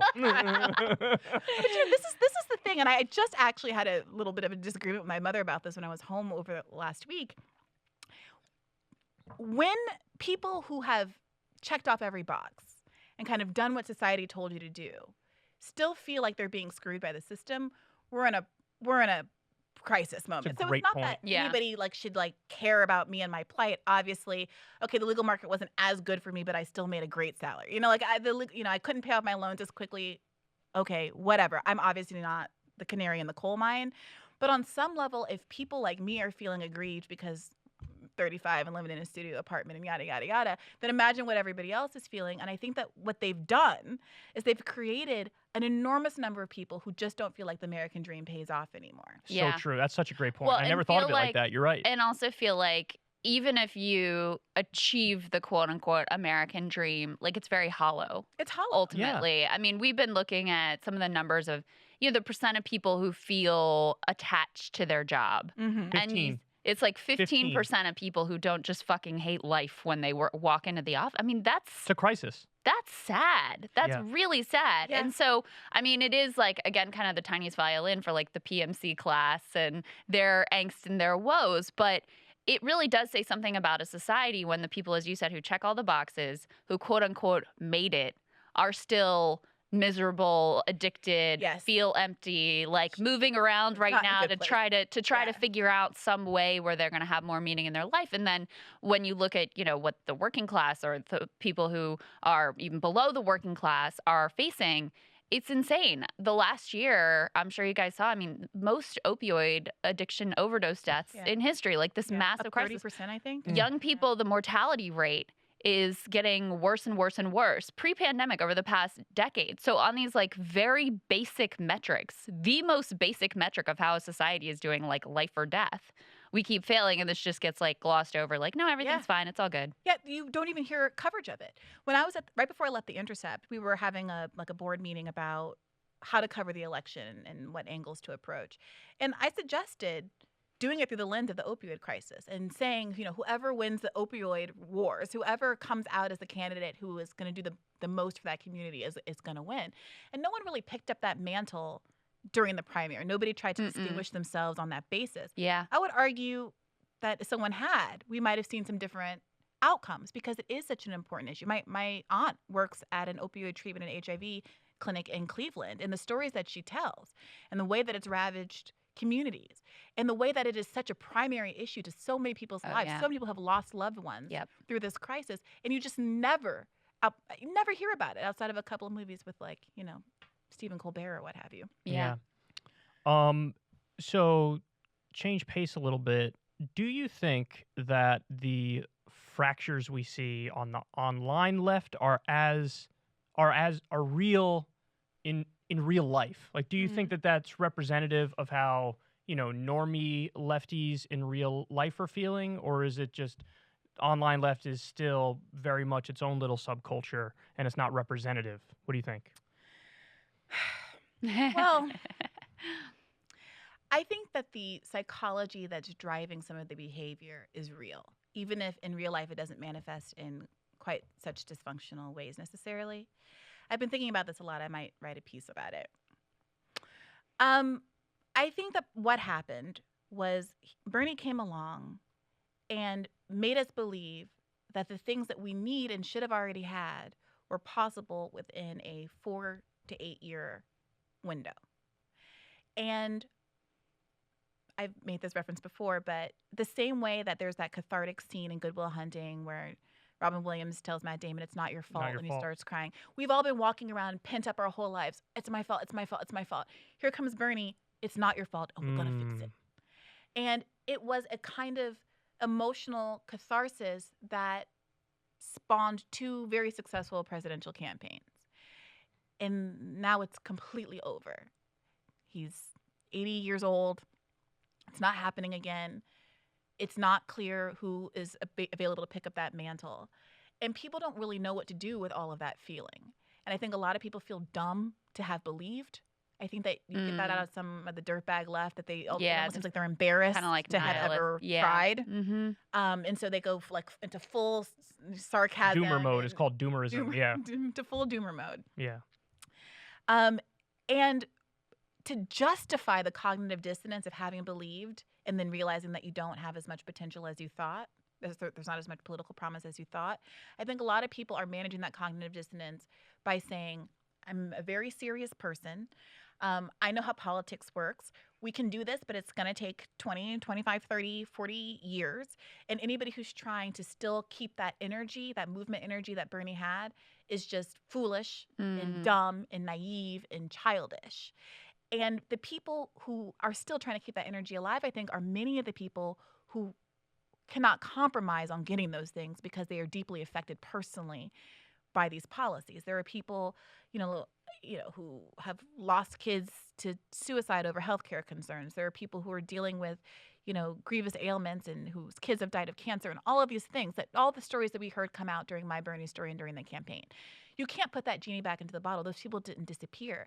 And so when you're dealing firsthand with the worst aspects of our failed social safety net and a bunch of smart, journalists at whatever publication are telling you to back off and chill out and just be patient, you're going to be pissed off.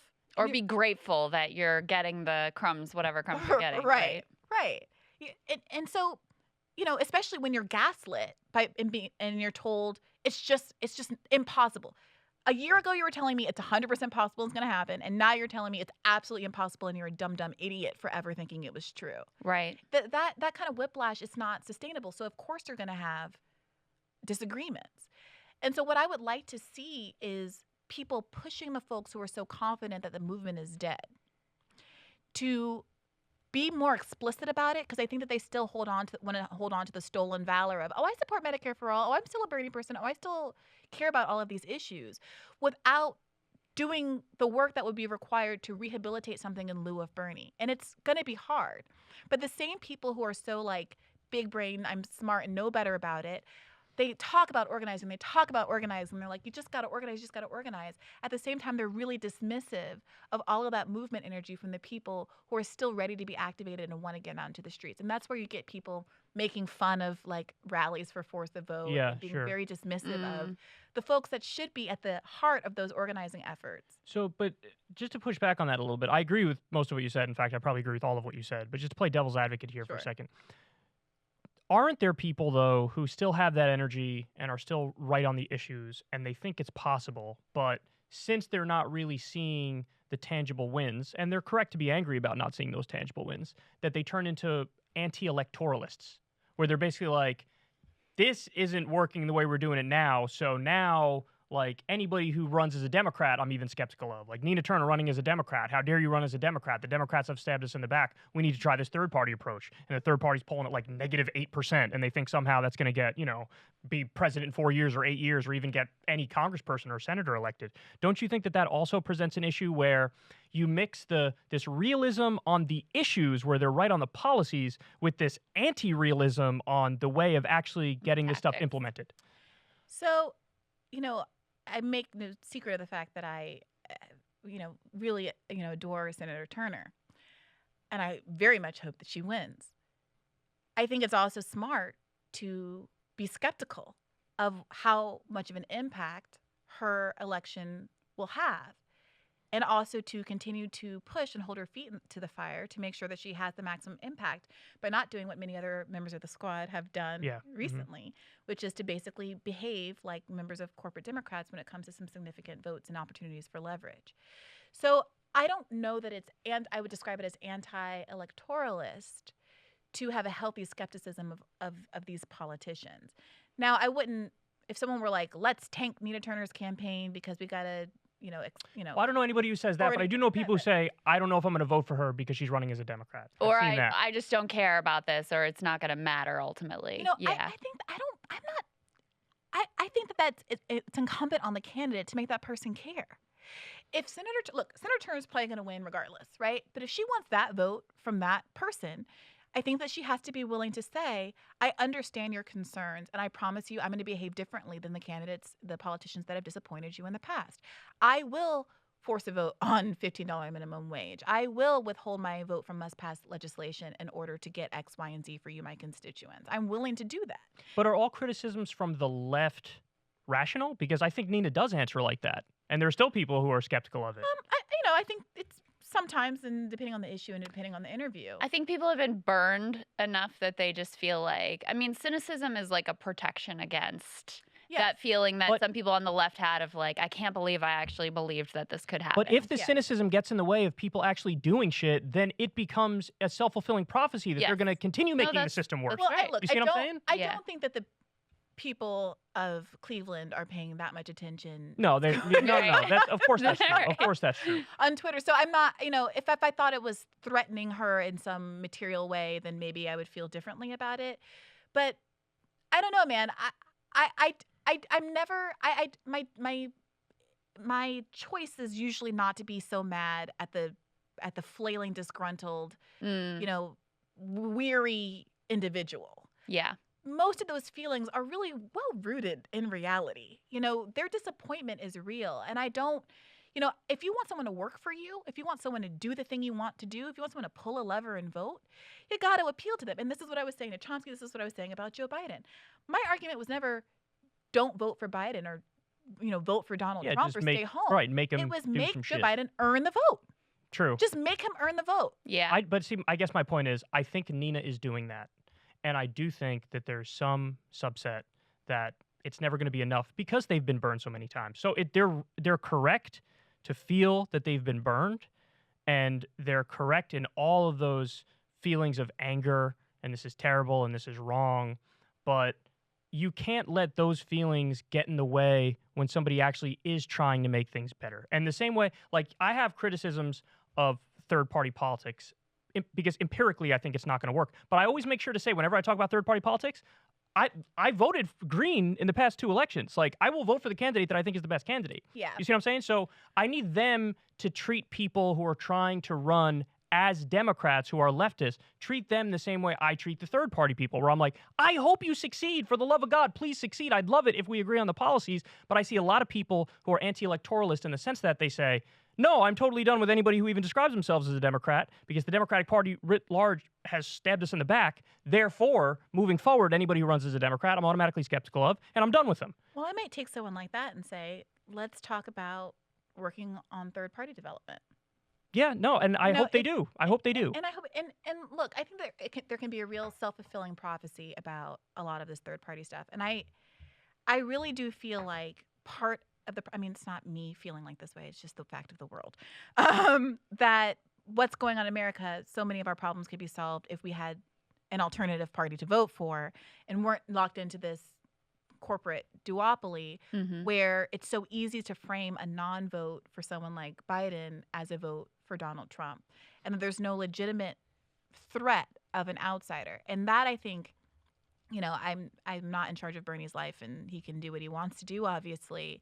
But the kind of potential energy in Bernie Sanders saying, screw it, I'm going to run anyway as an independent in this primary, or I'm going to channel all of the energy of my movement into a third party, takes this conversation about third parties from, making fun of the fonts that the Green Party uses to, actually doing something that can cure some of the failings that I think we can all observe about the third party effort here in this country.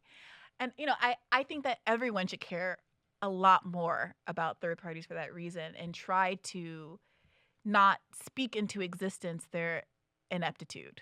Yeah, I agree with you. I would just say if they're going to be viable, you absolutely have to get rid of first past the post voting. You absolutely have to implement ranked choice voting. And a lot of people are putting the cart before the horse, where they're not doing that and they don't even have ballot access. And then they're like, still come in our direction.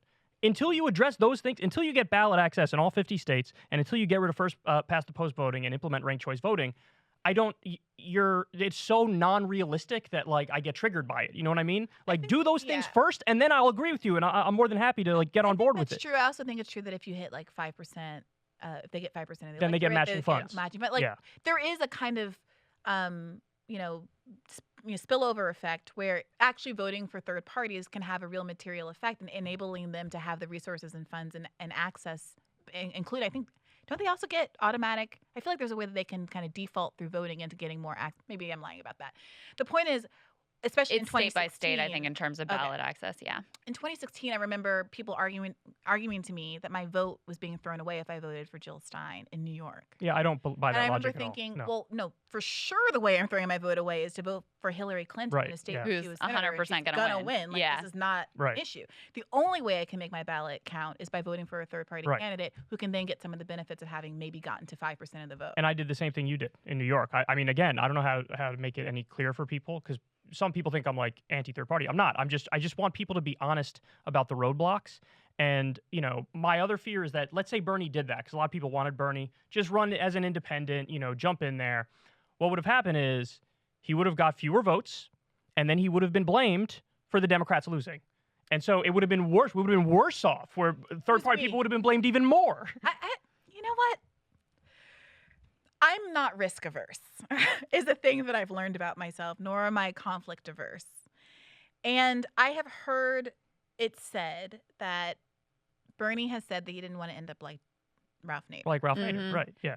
And we had Ralph Nader on the show, and he talked through that and his feelings about that kind of a comment and how frustrated he was that so many of the squad members won't answer his phone calls. And I mean, that was a really interesting and kind of demoralizing episode in some respects.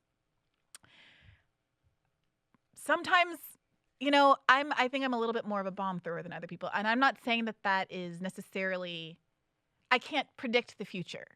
But I do know that doing the same old thing over and over again absolutely does not work. Do you think he would have won if he ran as an independent?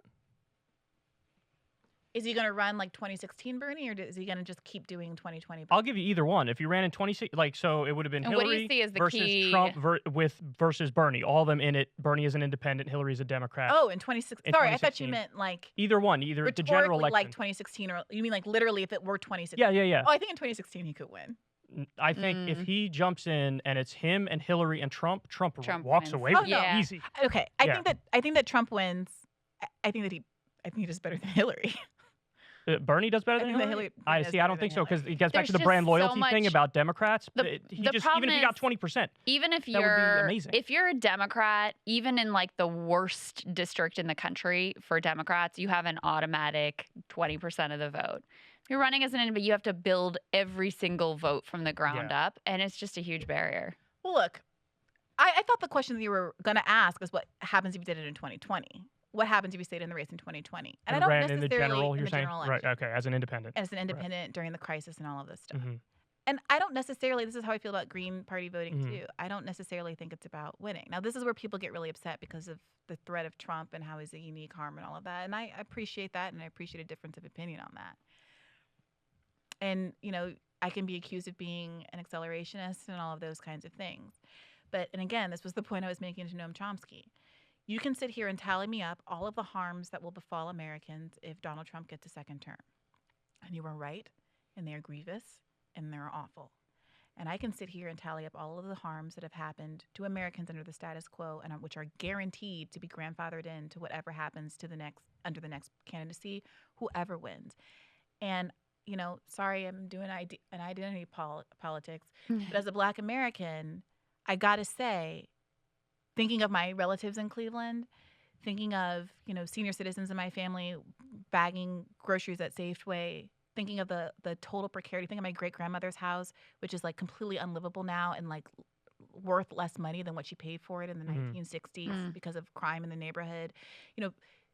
Thinking about how all of that gets grandfathered into just that's how America is, be concerned about the next thing, and thinking about how many generations of my family. There was just a new report, I think, Brookings study that showed that Black Americans uniquely have multiple generations of poverty, that almost nobody in America has 3 generations of poverty in a row except for Black Americans. And so it's very difficult for me to say something bad might happen. Therefore, let's continue the absolutely unconscionable conditions that you are in for time immemorial. And I have respect for people who are willing to throw a monkey wrench in the machinery, because I think that's often evidence of a real, sincere acknowledgement of exactly how bad things are in the present. And it's not about knowing with any kind of guarantee that anything's going to be different in a positive way, that Bernie would win, anything like that. Right. But it's about revealing some of the contradictions in our system that enable the status quo to persist in the way that it does. The one thing I would say, though, is I do think that Trump was sort of uniquely bad for left politics because he was so effective as a boogeyman that people were really, truly willing to like throw every other principle out the window to just do the whoever it is. We literally don't care who it is.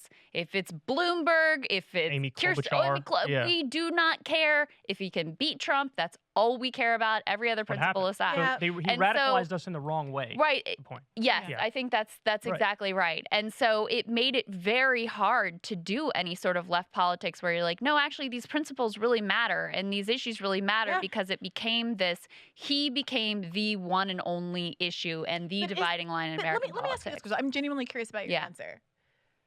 In my political adulthood, we had George Bush II, who was considered to be the worst thing ever. Right. In the exact same way. Oh, he's the dumbest clown. I actually think he was, by the way. You know, he started all his wars. Yeah. Okay.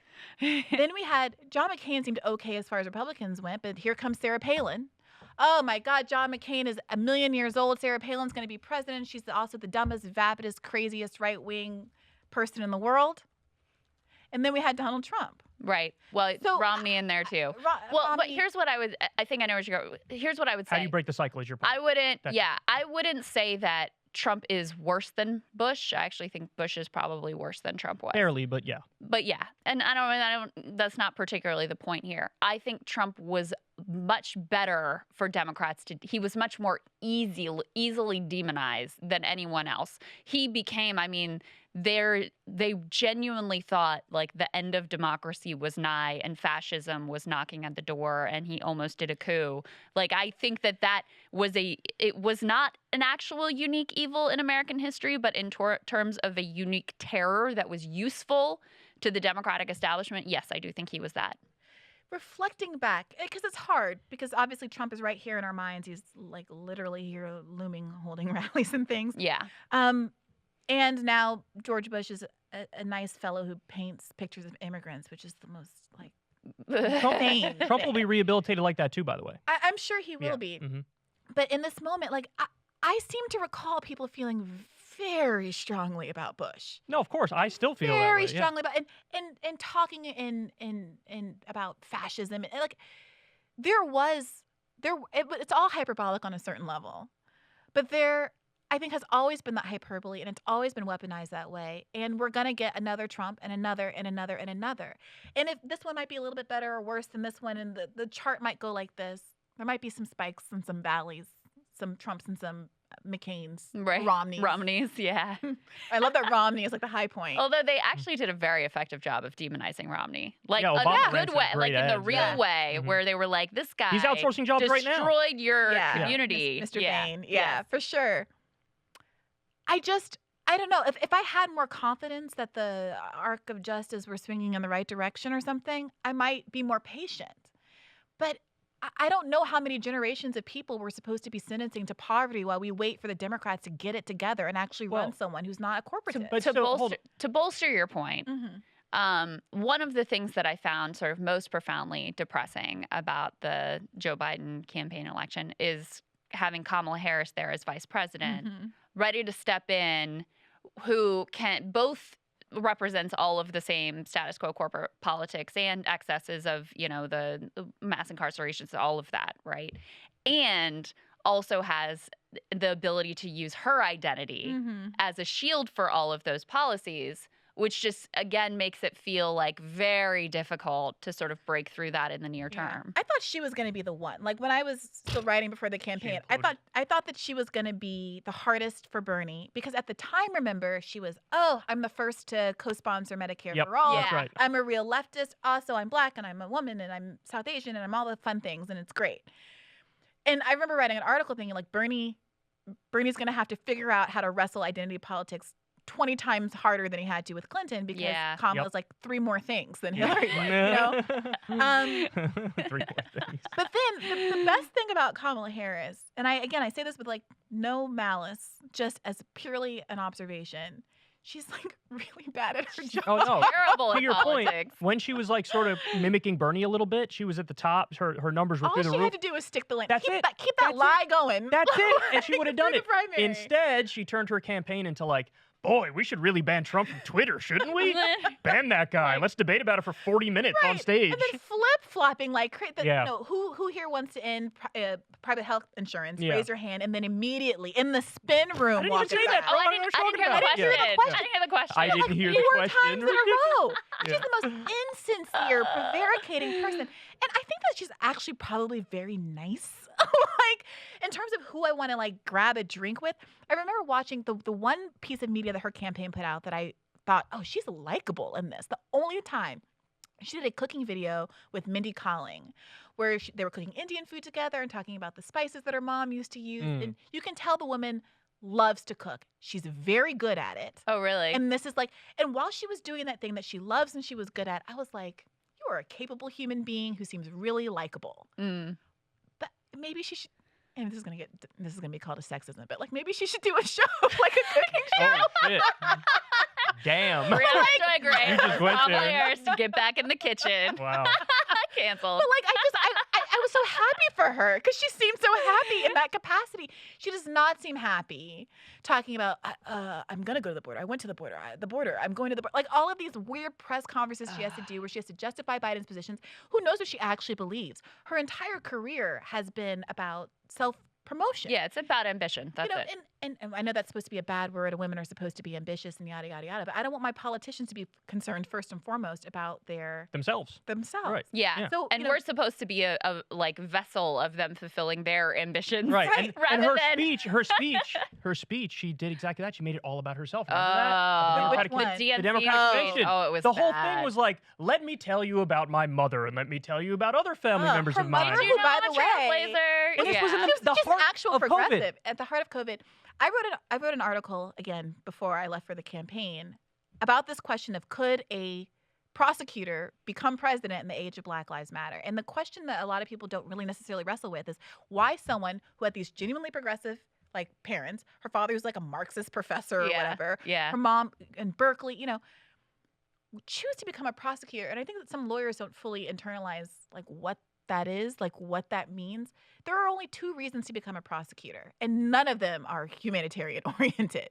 You know, one is if you want to get some trial experience because you don't get any working at a firm, and then you go back into a firm and you earn the big bucks. Mm-hmm. And 2 is you want to go into politics. This idea that she wants to like work from the inside of the system and correct I'm it, a progressive prosecutor. at best is deeply naive. And we Okay. know that she beat an actual progressive prosecutor to become DA That's of San right. Francisco, That's right. Tom Hallen, and ran against him with a tough on crime message. And Lee Fong wrote an article where he went to a library in San Francisco and found some of her old campaign flyers, one of which has a tan man with tattoos on his chest throwing up gang signs. And one has like a chalk outline of like a murder victim on the sidewalk saying enough is enough. Whoa. And then challenging Hanlon because his conviction rates weren't high enough. Hmm. Oh, she's like the original Eric Adamson way. Yeah. Title of the episode. Did you finish your thought? Or? No, Okay. that's it. Just that she says about her own parents in an anecdote she tells, my parents were confused as to why I would want to become a prosecutor. Mm, And I remember thinking, same. yeah. Mm. Yeah. But I think the problem is you were saying she's really bad at politics, which Yeah. she is, and she's very protected. And then I think somebody in the Biden administration hates her because they've given her the most difficult assignments too. Like, you go deal with the border thing. Go handle that for us. We'll be over here doing checks for kids. But in terms of a Democratic primary, partisanship is forget gonna about rule it. They're the not day, going and to she's be. got name recognition. She now. will lose in the general. Whoa. We actually don't. I don't even know that. Listen, after Biden won when he's half dead, I'm not going to make any proclamations anymore. No, I mean, but I do think Biden has some attributes as a politician. Yes. You know, Okay, I mean, he's well, been hold there. on. But Trump dies of a heart attack, and then it's fucking Mike Pence running against It'd be Kamala. That's DeSantis. robot versus robot. DeSantis would be more likely. He dies of a heart attack, and too. DeSantis is pretty talented. We don't know yet. He hasn't been battle tested enough Okay. yet. Okay, all right. We won't make any guarantees because Yeah. it's not a good idea. But what I'm saying is that you were getting to the point of like, well, she's not good at politics, so we may not have that much to worry about. But I think, you know, in terms of Democratic primary, she'd be a shoo-in.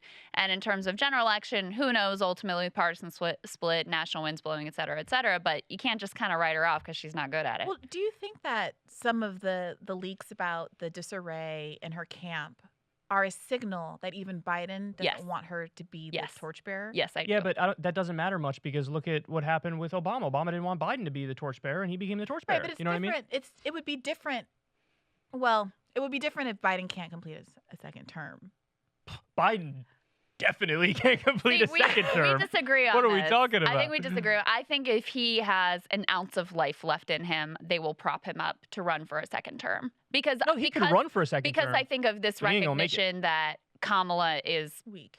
a weak candidate. Yeah, I think if they felt great about Kamala and like she's a shoo-in, people love her, then it might be a different calculus. But as things stand, if they are able to prop him up, Weekend at Bernie style, he will be the candidate next time But around. she said survive his second term. So you think he's going to last till 2028? I don't know. I'm not making any actuarial bets here. If you look at the actuarial tables, it's like, are you fucking kidding me? That's what it'll say if you look it up. It'll be like, what the? Are you fucking kidding me? Get the fuck Well, out let of me ask here. you, who do you think that they would want?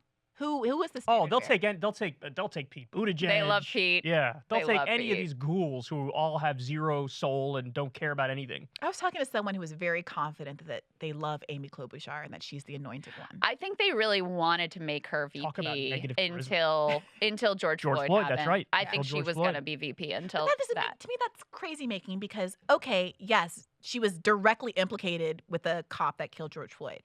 But also Kamala Harris is a prosecutor. Like if you're going to make a big show of throwing your number one pony under Right. the bus Yeah. because of police issues, Yeah. and then you still pick the woman who Kamala self-identified is a as black the top woman. They don't cop. care too much. Exactly. They don't care too much about logic. By the way, you're correct because I remember the story.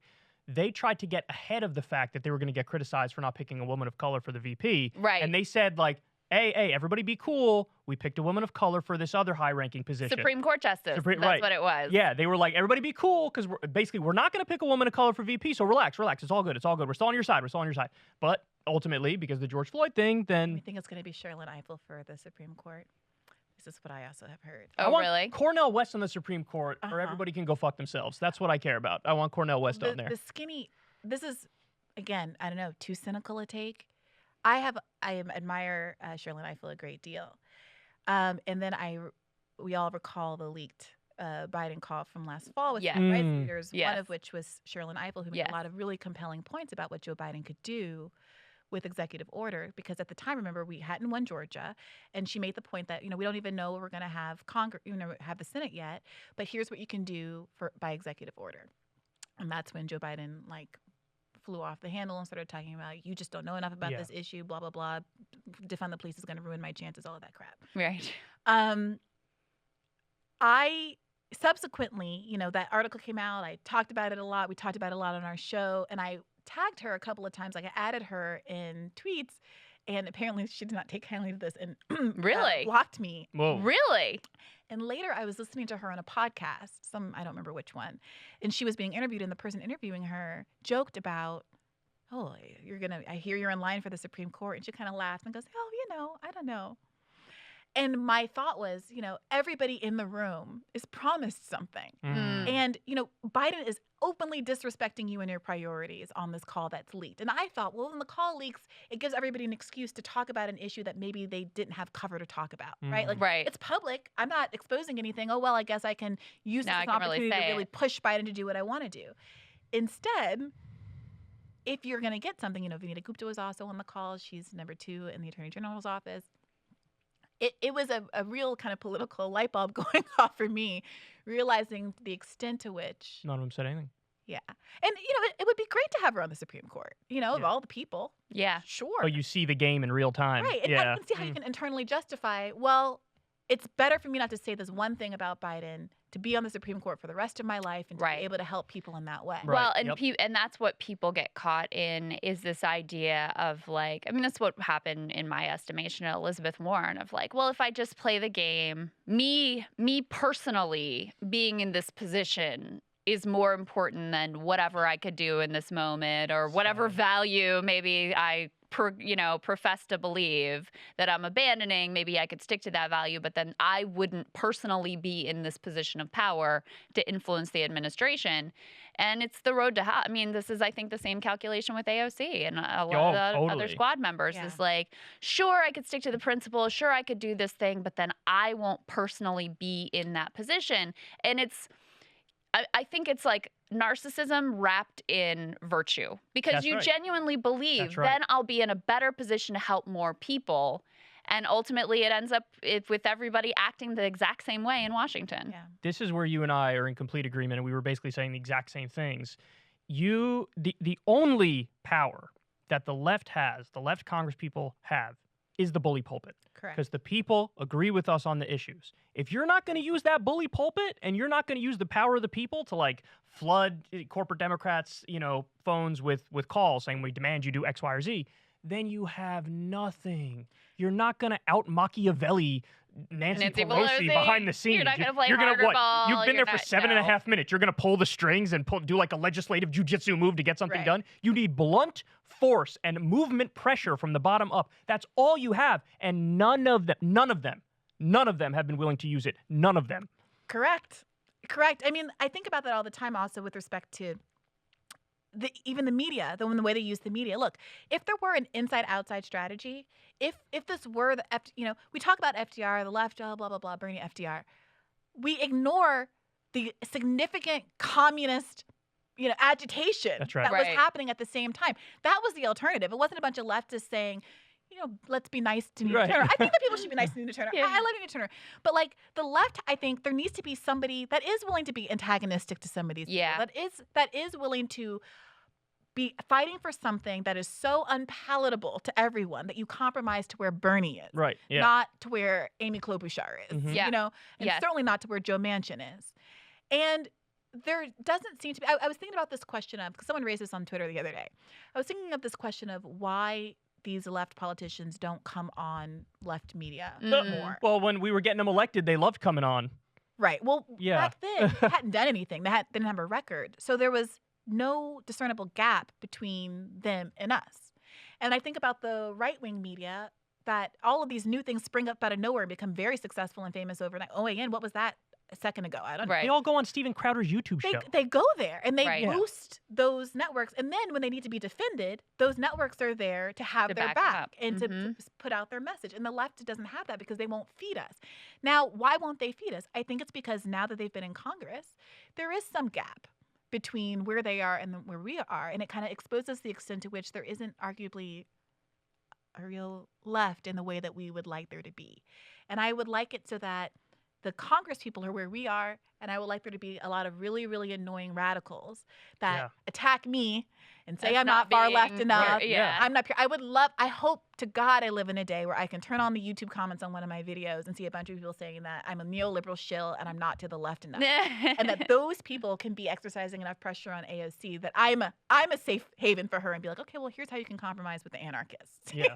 They need to be able to say, we got to do something. These fucking people are crazy. Right. But nobody's crazy. Because everyone, I think there are a lot of people, and this isn't AOC's fault per se, but there are a lot of people who I think are they're very kind of invested in the character of these people, like as characters, as public figures. Yeah. Because for the first time in a long time, we have these like charming, somewhat relatable, good-looking, like sometimes they tweet great things. People that represent our interests. And I understand not wanting to tarnish that. Like I truly understand that's not lip service. It's something that I wrestle with. And you don't want to damage them such that they're not able to be effective. You don't want to throw the kind of a punch that would disarm all them. ties. Right. We want to push them just to do what we want, not to hurt them. I think there's also a sense of that people wrestle with of the left isn't big enough. So like if we're not having their backs, no one is going to have it because they're going to be screwed. I don't buy that, though, for the same reason you don't buy it, because I've seen your comments on this. If the numbers show the people are with us, then the left is big enough. I thought you meant like the left media. Yeah. Oh, are you talking about left media, or are you talking I'm about talking just about the in numbers general. of the left? Yeah. No. Yeah, but that's the thing. People don't even realize That's everybody's the the thing. left, because look at the numbers on minimum I'm so wage. tired of saying it, but we got to keep saying Right, it. Like, yeah. if I learned anything from Bernie, it's just you got to keep saying, You're right. here's nose throat. Okay. You got to keep saying the thing. Everyone agrees with us. Right, Yeah. that's right. I'm so Yeah. tired of pretending like I'm like a marginalized. Oh, we need more Right. people. Everybody agrees with us. Yeah. Everybody agrees with us on a minimum wage. Everybody agrees with us on healthcare. Everybody agrees with us on legalizing marijuana. Like, Ending wars, everything. Everyone agrees with us. And I'm so tired of this cowed, fragile posture that everybody takes. People were arguing with me. Sorry, I don't mean to make it everything about this. But people were arguing with me that a public fight over something like Medicare for all in the middle of a pandemic would inure to the benefit of the corporatists who are taking all the money from the pharmaceutical industry and killing people. Right. Or the same thing on $15 minimum wage. I mean, that's like, what better fight could you have than Make drawing a line in corporate the sand on Dems like that? Manchin in the poorest state in the union, second poorest, it's down there, Yeah. justify to the people, the human beings who are suffering in West Virginia, why he not only voted down a COVID relief bill, but he did it because he didn't want to give them a $15 minimum wage. And then Bernie, take your behind down to West Virginia like you said you were going to do, and all of those districts that you won in every single one of in 2016, and you hold your town halls, and you convince somebody, I don't know if Chris Hayes would do it again, but he did it back in 2016, to come and host and bring some mainstream attention to it. And do you remember when he flipped those coal miners? Yeah, that during was that debate? incredible. It got a lot of views Like, for me. It was huge. It was, Where is the confidence yeah. that enabled you to go there and do that when now the deck is stacked so much more in your favor? Yeah. Right. It's political negligence. But at a I- Well, that's certain the and I thing. think the lack of leadership is the huge problem here. Yeah, and I actually think that that's part of it. What you just said is like, because there's actually more of a shot of success, it makes it more fraught. When it's just you're out there and there's no chance and whatever, Chris Hayes is happy to go and do your that's cute, that's fine.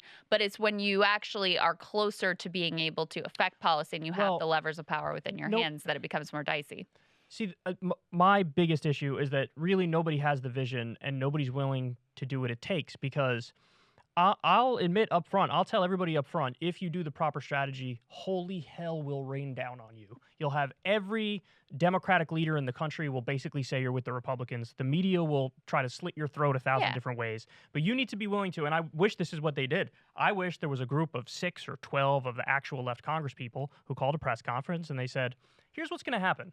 There's not a single piece of legislation that will get through for the rest of Joe Biden's term unless he breaks out that executive order pen and legalizes marijuana and excuses student loan debt and does a list. And then you could say, here are the numbers on how these things poll. Every single one of these things is 60% or more. And you're going to tell me I'm the one who's obstructing? They're obstructing the will of the American people. Right. But see, the thing is, you need to be willing to be hated by all the elites. You'll be loved by the people, but you won't know that because it's going to feel really fucking You'll lonely. be completely demonized. And if you do that, and you're the one who plays the Manchin card, you know what happens?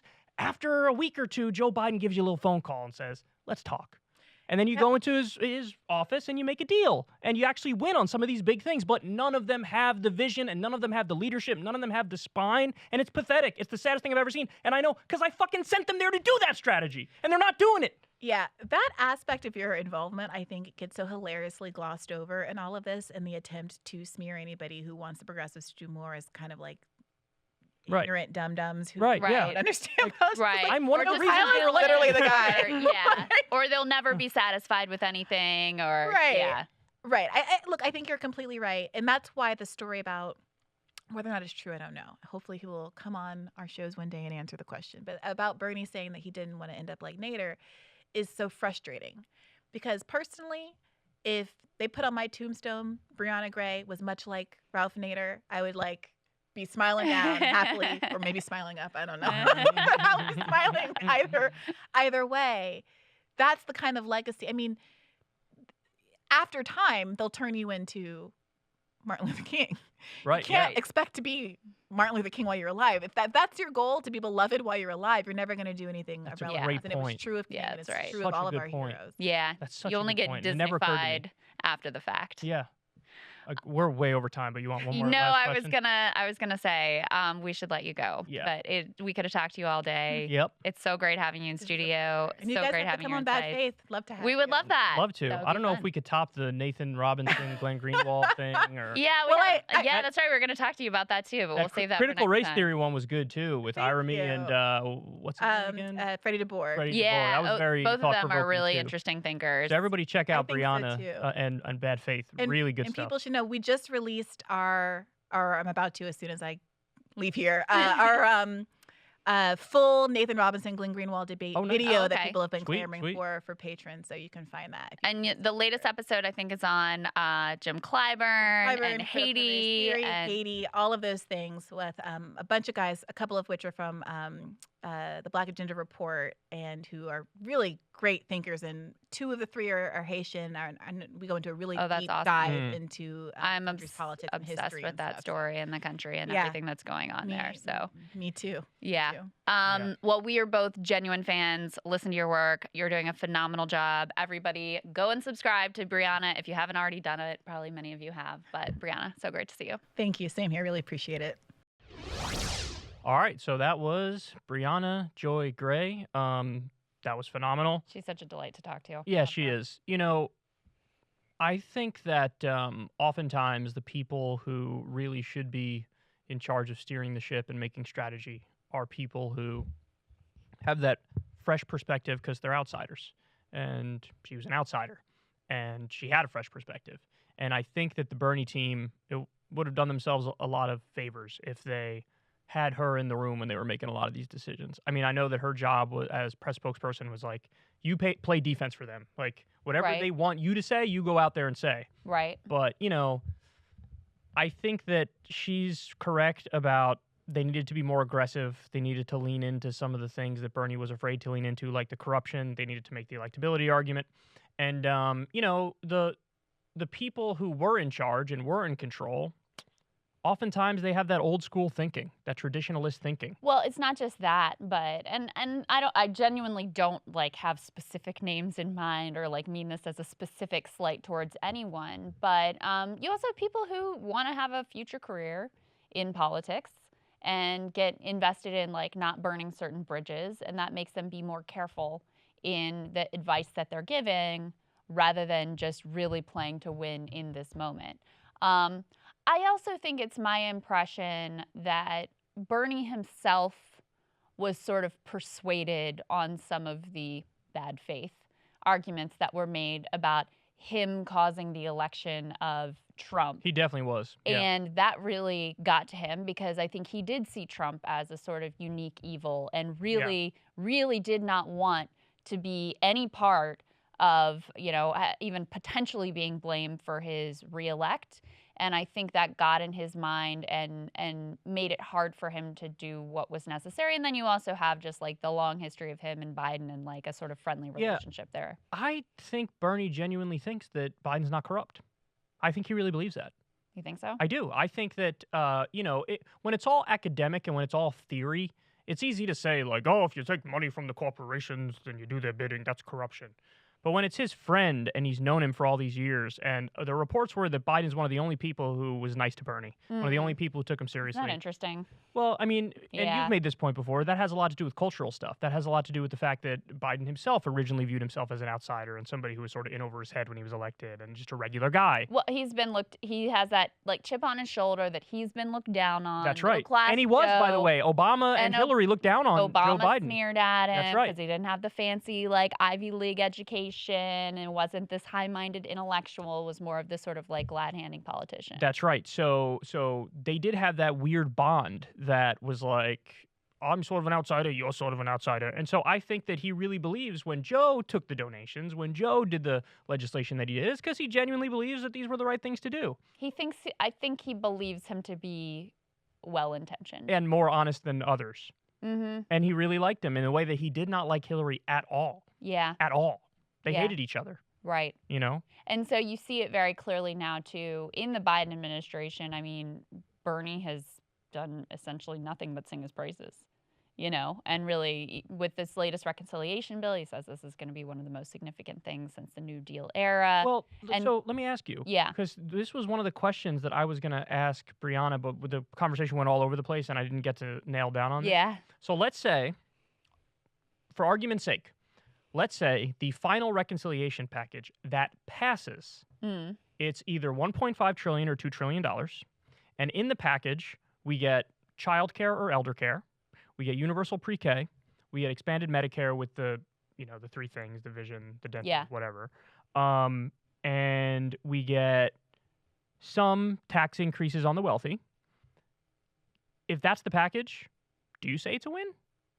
Or do you say, could have been better, so no?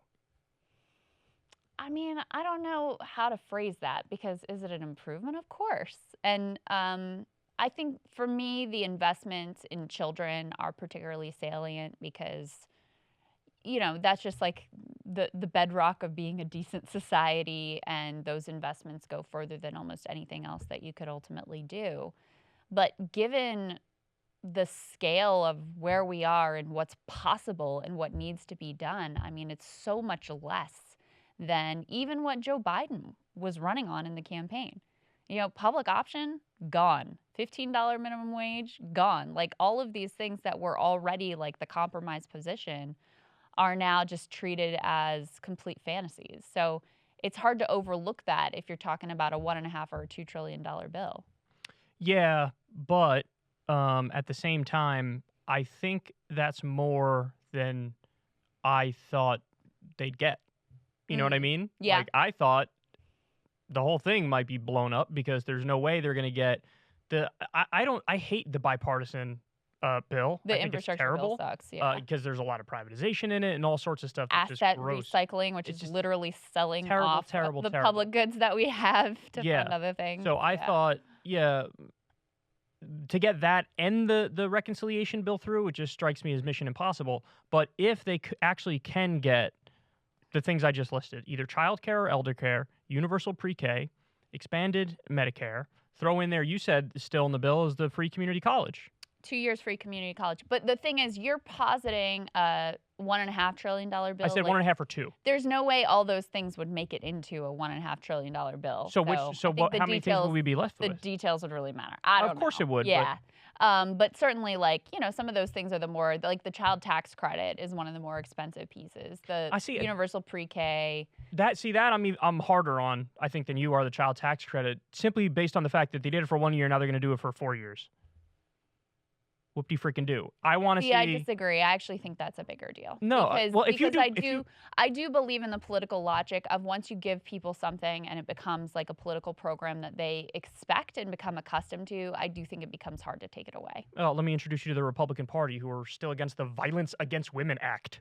Yeah, but it's still in place, as is Medicare and Social Security, is my point. If you're going to do it permanently and you have the votes now, do it permanently now. Agreed. Yeah, don't give me this bullshit of like, we'll do it for a year, we'll do it for 5 years. No, fuck look, off. Obviously, do it permanently if you have the votes now. What are we talking about? Obviously, I agree, but I do actually think that child tax credit is a significant. But if we got child care, elder care, wouldn't that be permanent? Or are they only doing that for like a year? It depends.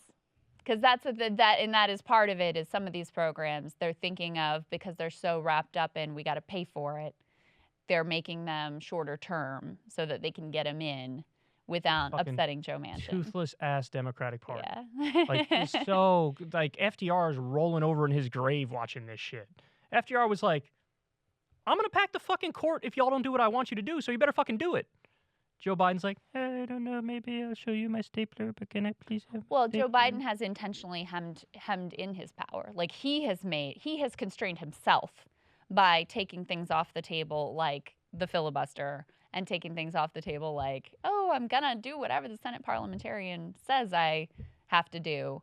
So he has intentionally hemmed in his own power because it's useful to him. He finds it useful to have a good excuse for why he can't do certain things that he doesn't really want to do. But if they get, like, universal pre-K or the free community college and it's in perpetuity, then I think he really, really solidified the argument of, like, I'm by far the lesser evil. You know what I mean? Yeah. Well, here's the other thing that I'm watching with this too is, if there are some significant things here, the child tax credit, universal pre-K, 2-year community college, like things that people really feel and experience and it changes their lives in a way that's noticeable.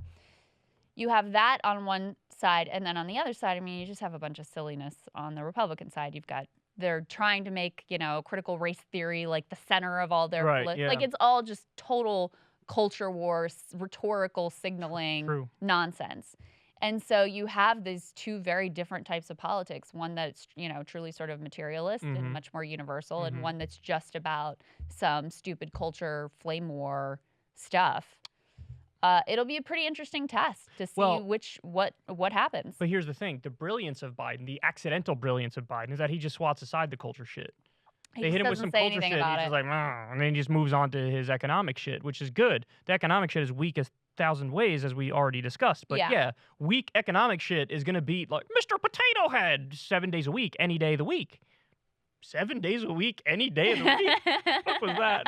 I know what you mean. Do you? Thank you. I barely know what I mean. Maybe.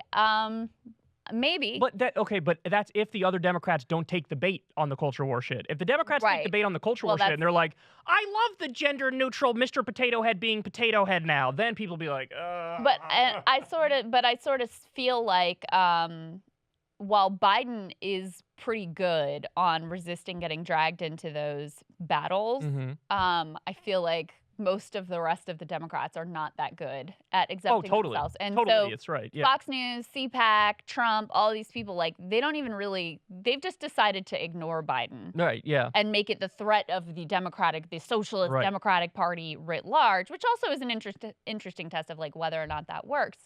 But the immediate fight will be in the midterm battles, and midterms, of course, are all about who's more amped up. And I do, you see these, like, parents showing up at school board meetings all freaked out about critical race theory.